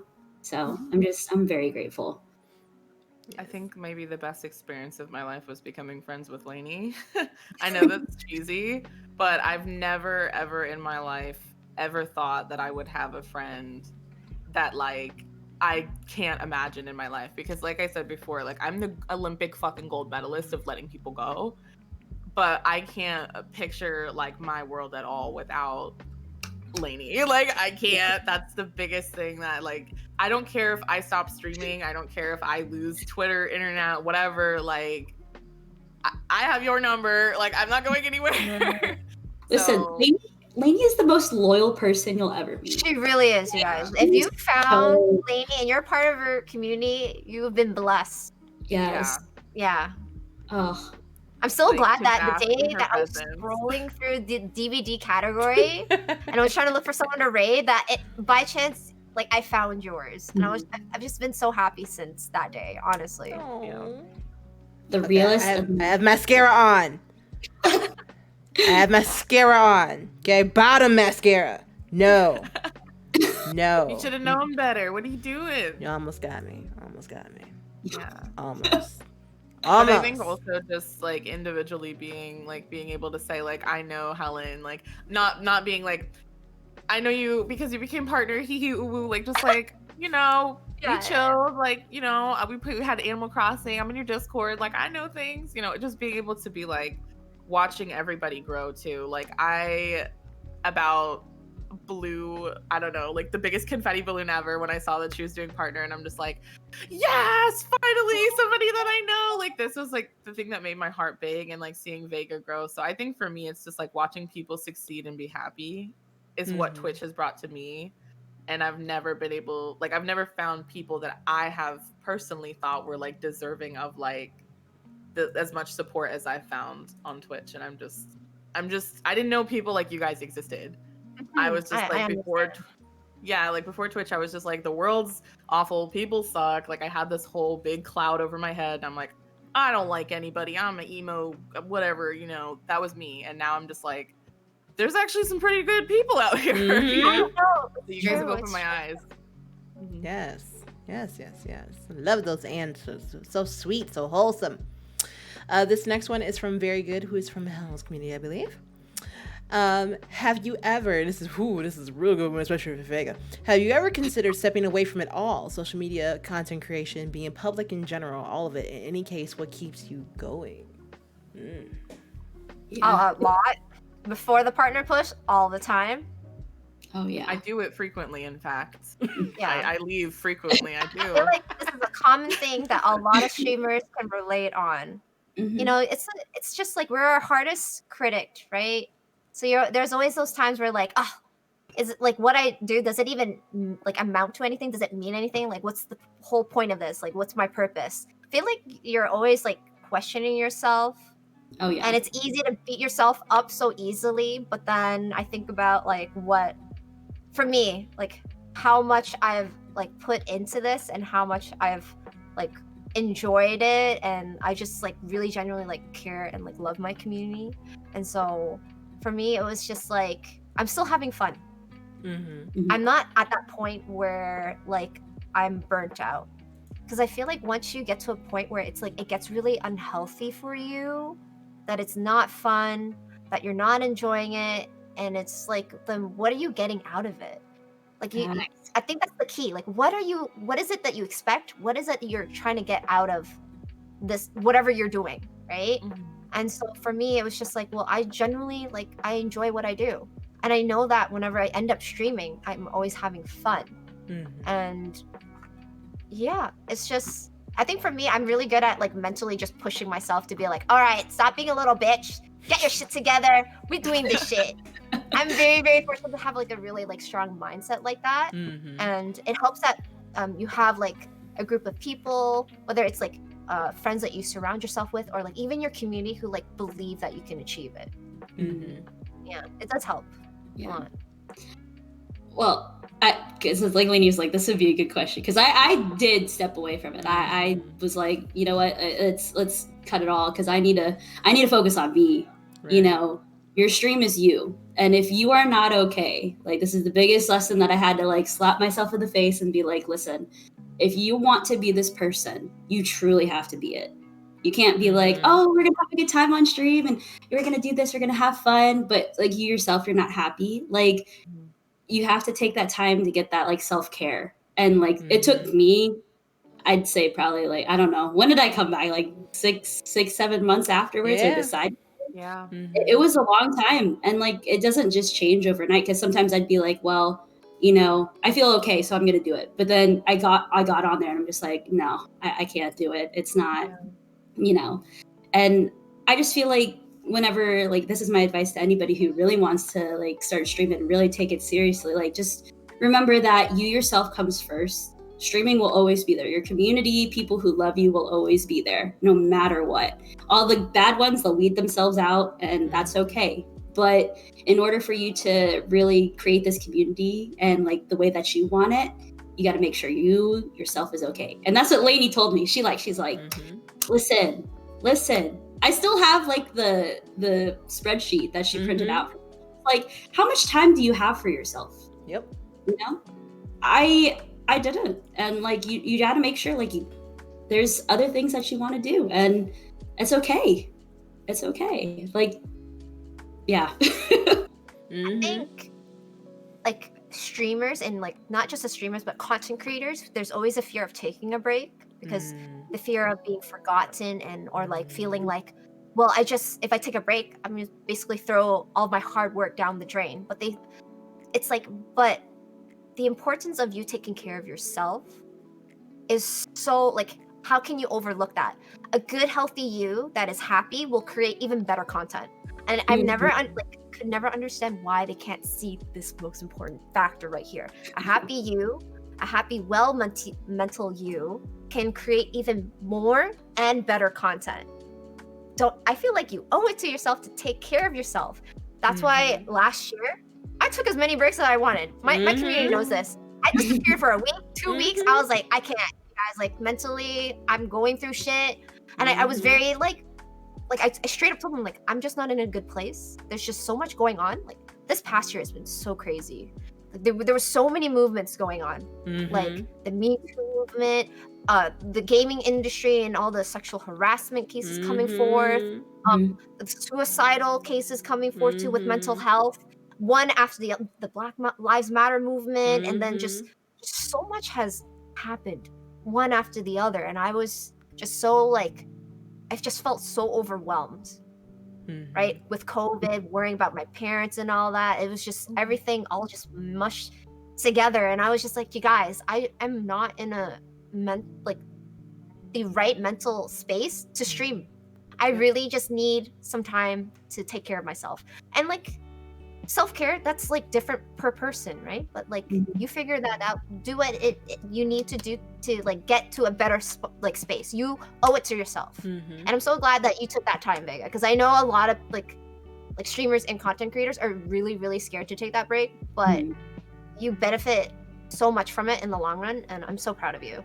And it's good to like see you like come back and everything, because actually not just you, but you and another streamer friend of mine, you guys like stopped at the same time. And now you both started streaming again, and I'm like so happy. So yeah, I'm rooting for you. You got this. Oh, thank you. I think on the subject of taking breaks, there's two things that have occurred to me. Like when you take a break and you work on yourself and make that progress, is that you start to see those streamer personalities more.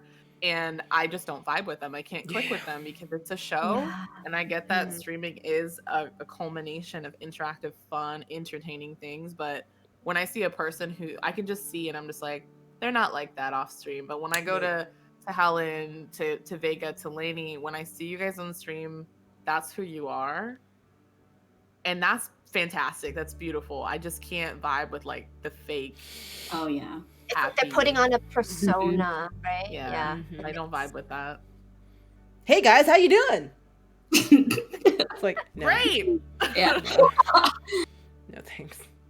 Like I just love how like they have the energy to do that too. It's like, I can only imagine how draining it is. Right? oh yeah. And the amount of stress they feel to continue that and to have to stream, because it's like, you know, their full-time thing.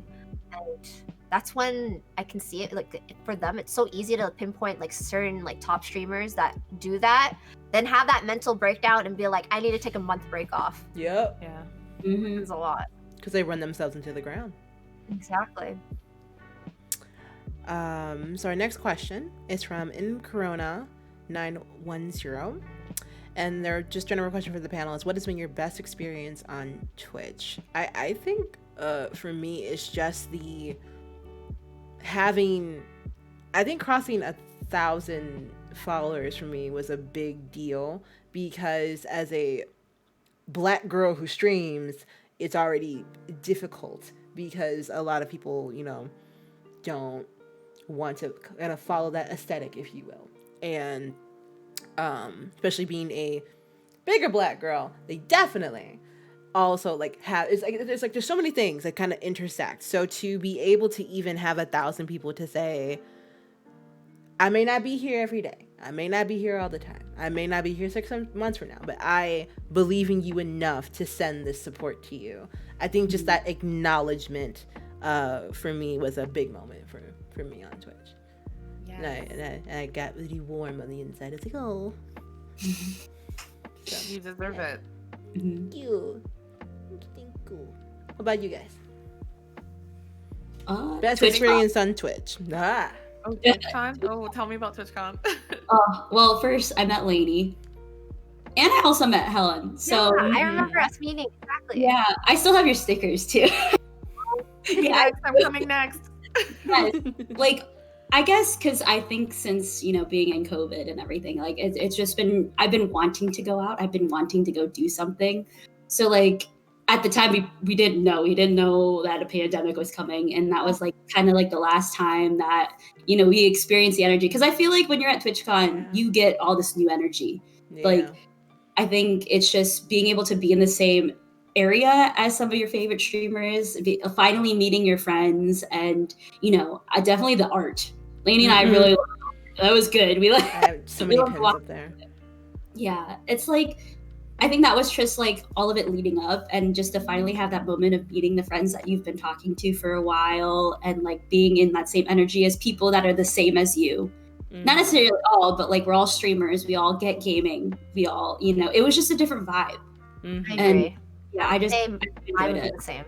Yeah. When my community literally helped me send me to TwitchCon, we met that donor goal, and I was like, oh my god, I can buy the tickets and I can go to TwitchCon. But then like being there, it's really hard to describe it. For me, it was very like inspirational. It was a very positive experience. I met so many amazing people. It was cool to, you know, like I didn't, like most of my viewers at the time, like I didn't know who they were, but they definitely, like, obviously I streamed with a cam. They knew what I looked like and everything. So every time I would hear my name being called out, I'm like, who is that? Who is that? I see their face. I'm like, then I look at their badge, and that's when you could like see the transition to like, oh my god, I know who you are. Hello.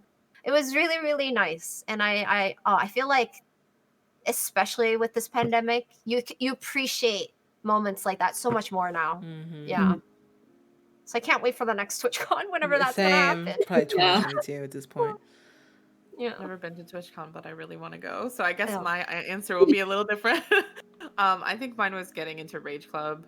That happened for me in July of last year. It was the first like Twitch team that I've ever been a part of, and I frequently I'm like one of those people that's like 50% super confident and 50% I don't understand why people talk to me. So when I applied, I kind of just did it on a whim, and I was just like, I'll just fill this out for the hell of it. And then I got the email that I was invited, and I was just like, me? Like, me? Seriously? So it was just one of those moments where I felt really nice knowing that the people who, like Saria, you know, who's in charge of the team that Lainey's now on, by the way, she just got in. But I just like to have people look at me and like the crumbs that I had, because I didn't have any VODs. I was on one of my breaks, and they saw my social media and Twitter and whatever, and they believed in me, and they were like, this person's gonna do good. We want them. I found a new like value in myself, which you shouldn't wait for people to value you to value yourself. It's not what I'm saying. But it doesn't hurt. But it was just really inspiring for me to see, because I don't know, well, now I know Helen because she's a partner, but you know, I didn't know partnered streamers. I don't know bigger streamers. I only know big streamers when Lainey tells me about them. So like it was just nice to have somebody believe in me when I didn't. Someone that sees you and like acknowledges you and your hard work, right? Yeah, I get that. They thought I could grow into someone, and I hope that I'm making everyone proud. Yes, you are. You're making me very proud. Yes. Oh, we love these questions. Love. All right, we have a couple more. This is also from the same person, Corona 910. The question is, what tool or option would you like Twitch to implement that would improve your streaming experience? Let me play fucking music. Yeah. Yeah. Take the I'm hit. so Pay. tired. Like, especially at the start, playing my same lo-fi music over and over again. I'm gonna fall asleep on stream Twitch. Is that what you want? Is that the kind of entertainment you want us all to provide on this platform? Please say no. Oh God. I'm so tired of music. listening to the same music and on everyone's same stream too. There's not true. enough We have the same resources. playlist. Obviously, everyone's gonna play the same shit. No one wants to get Yep. DMCA striked, you know? So like, God help us. Oh, I agree. It's been really tough. Cause like, I know there's some streamers that still play, you know, whatever they want to play. Cause they're like, whatever. If I get the strike, then sure. And I'm like, okay, is it worth it though? Cause you know, don't you care about like all that hard effort you put into your stream for it to go down the drain? That means you're gonna have to start all over, probably on YouTube. I don't know where else you're gonna go. Facebook? Like,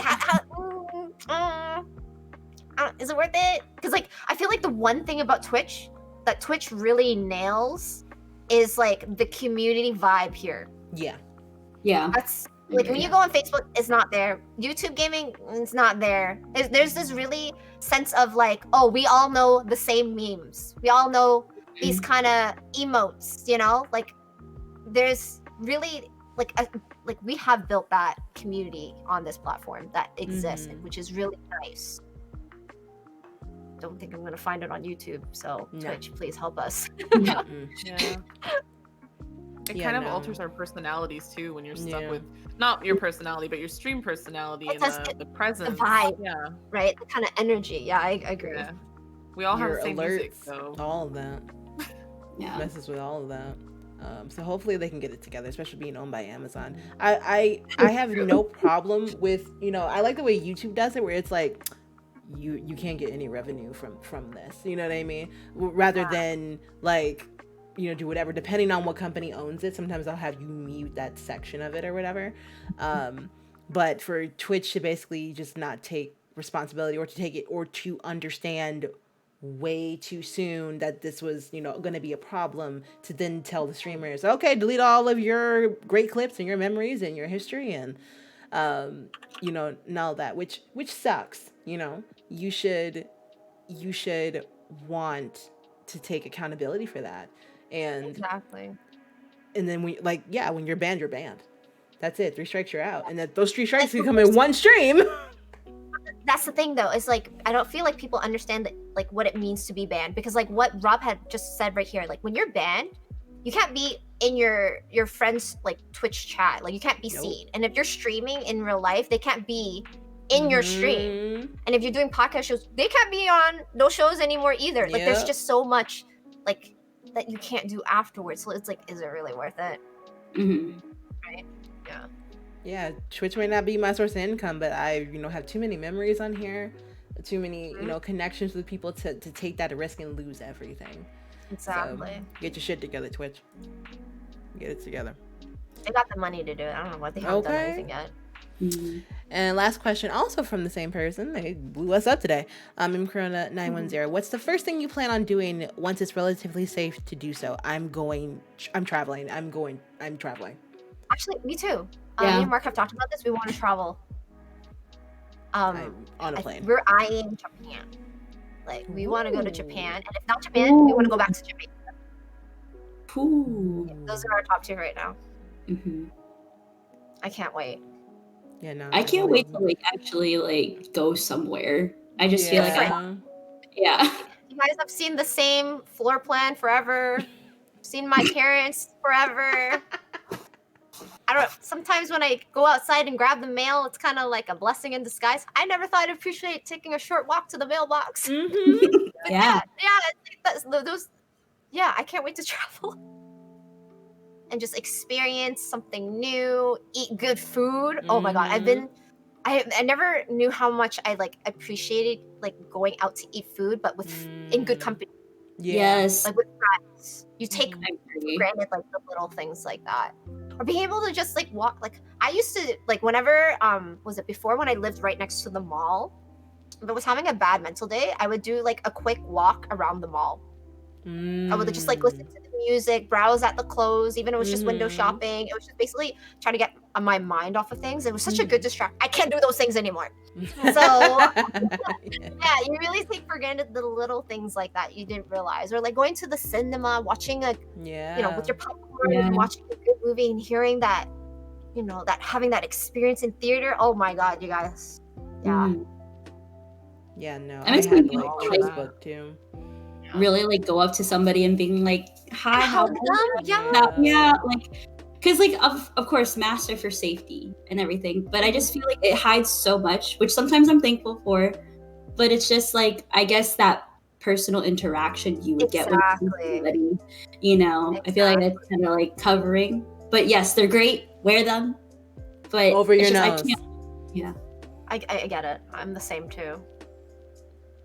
Yeah, no, I'm traveling feel it. everywhere. Yeah, I'm going traveling's back a to big one on my Korea. list. I'm going to Florida. I'm going so many places. Oh, me too. Vacation time. Yes. All right, Chad. I'm actually looking at you now. Are there any last questions that you guys have for the panel before we wrap up today? I haven't hugged a human since 2019. Oh no. I kind of understand. I'm kind of okay with it because I don't like people touching me, but I would like to like meet my friends. Like I want to go like attack Lainey with hugs and Yeah, that's what I'm. Bear hug, attack my friends. Right. Alex said I miss traveling. I miss them and appreciate them. Right. Miss traveling. I want to see my best friend again, or even travel to a bigger city like 3 hours away. Yeah. Yes. Should you order more Chipotle tomorrow? Yes. Do it. Yes, you should. I also want to go to a concert. Yeah. Oh my god. I want to go to a concert. Concert would be so much fun. I feel like concerts and like Broadway are going to be so affected by this for the next like 5 years. Oh, for sure. Like, I don't know how they would put in like safety protocols. I actually did read up on it though, like Canadian plans on how we're gonna do it. So basically, if you're gonna like get a ticket to go to a concert, right? They're gonna like follow up to the people that are attending like a month before to like be like reminding you got to get your COVID tested and you have to prove that you got the vaccine. Wow. Yeah. And if you can't provide it on the day of the venue, they won't let you in. There you go. So that's the plans. I don't know if they're gonna stick through it. You know how like people get angry. It's a decent plan. Yeah, it sounds like a decent plan, right? Like that's what they're planning for the future. Hopefully, America will take some notes and do something like that. Yeah, don't bet on that. We never do. Don't bet on that. I wish. Yeah, people are mentioning conventions. Yeah. It looks like there was a last minute question submitted to the form. Oh, per chat. Let me. Oh, there was. I miss conventions too. Like I want to go back to TwitchCon. I want to go back to TwitchCon. I want to go to an anime con and see some cool cosplays. Yes. Oh my god. Yeah. Okay. Our very last submission is from a very good again. I know y'all are flawless, amazing queens, but how have you handled a situation where you genuinely messed up and or were wrong on stream? Did your mistake carry into your off-stream life? I don't think I've experienced anything like that. We're wrong on stream. I guess being wrong how? Yeah, you mean like in terms of it's like maybe accidentally banning someone or something like that? I just handle it immediately and apologize if a mistake was made. Yeah. Yeah, if a mistake was made, handle it right away. Apologize. Mistakes happen. We're human. Yeah. And you I would communicate. Yeah, just keep communication. Just don't brush over it, especially if it's like a, a big thing, I guess. Because, there could be, especially with us just like chatting, sometimes things are being said, you don't really get the tone. The tone is really important in a message, right? Like sometimes if I read something and to me it doesn't seem like a big deal, but to you it's like, no, like this is a big deal, Helen, right? And you express that, be like, oh, okay, I'm sorry, like that's not how I read it. Like sorry that I like read that. I didn't mean it like that, but okay, now that I know the context, let's talk about it, kind of thing, right? But yeah, definitely communicate. Okay.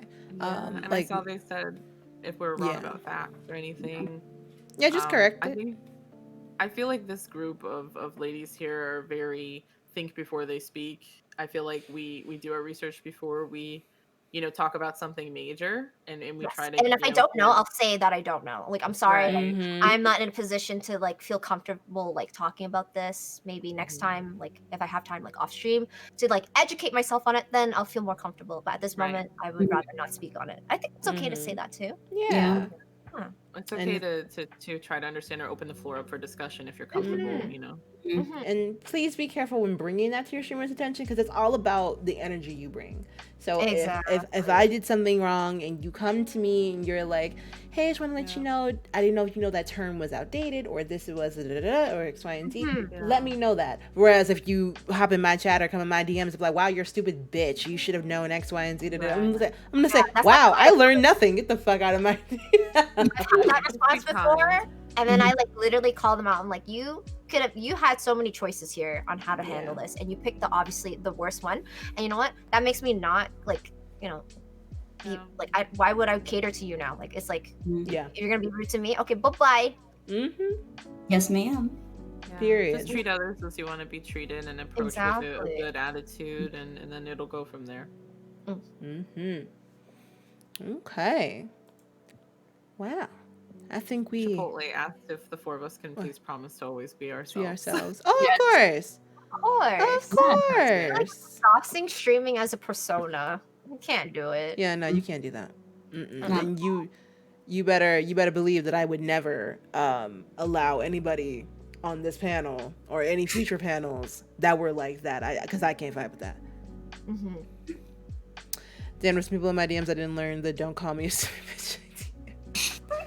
Yeah, they're bad at communication, but it's fine though. The same, I give you what you give me. You give me bitch, I give you bitch. You give me respectful, I give you respectful. That's why when like people that say like mean things in chat, when you like call them out and address it, they're like, oh, then now it's all of a sudden it's a joke. Like, no, that's a shitty joke. You knew exactly what you were saying. Get the fuck out of here. No, jokes make people laugh, so no jokes. Just But shut it down. yeah, I feel like we had a really good panel today. Yeah, that was a good. I did it. I really did. Yes. Perfect. Ended on a perfect time. This is great. Fantastic. Well, ladies, thank you so much for coming in today. I will now release my clutches of you. You are now free to go as you wish and as you please. I'm going to just wrap up with chat real quick and read all the alerts like I promised I would. And then we're going to send the love over to somebody. But thank you so much for being a part of it, guys. Thank you. Bye-bye. Have a good one. Bye.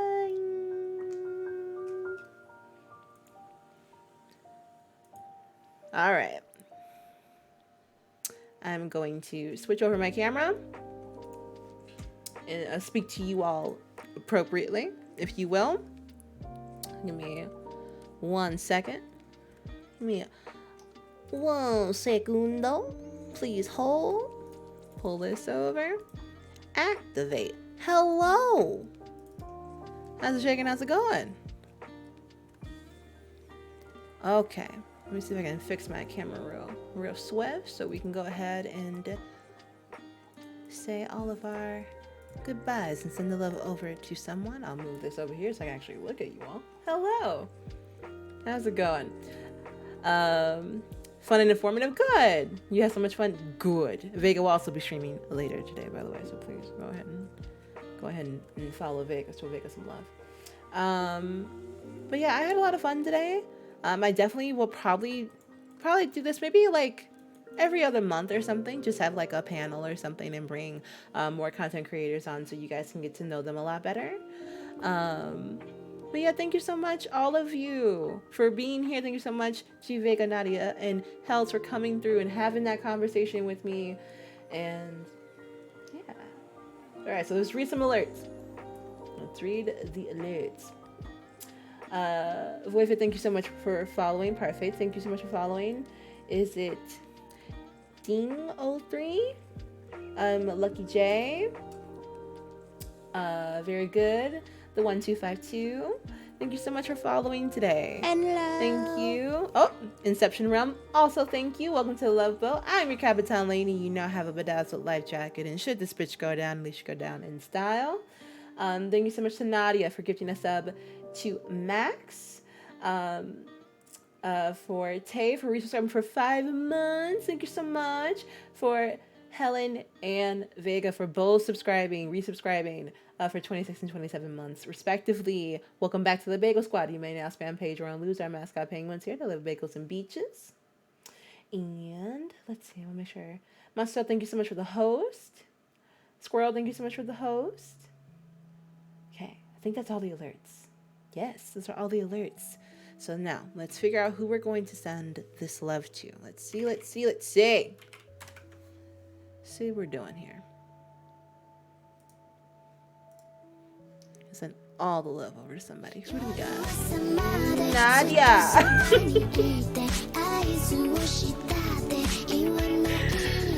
Nadia!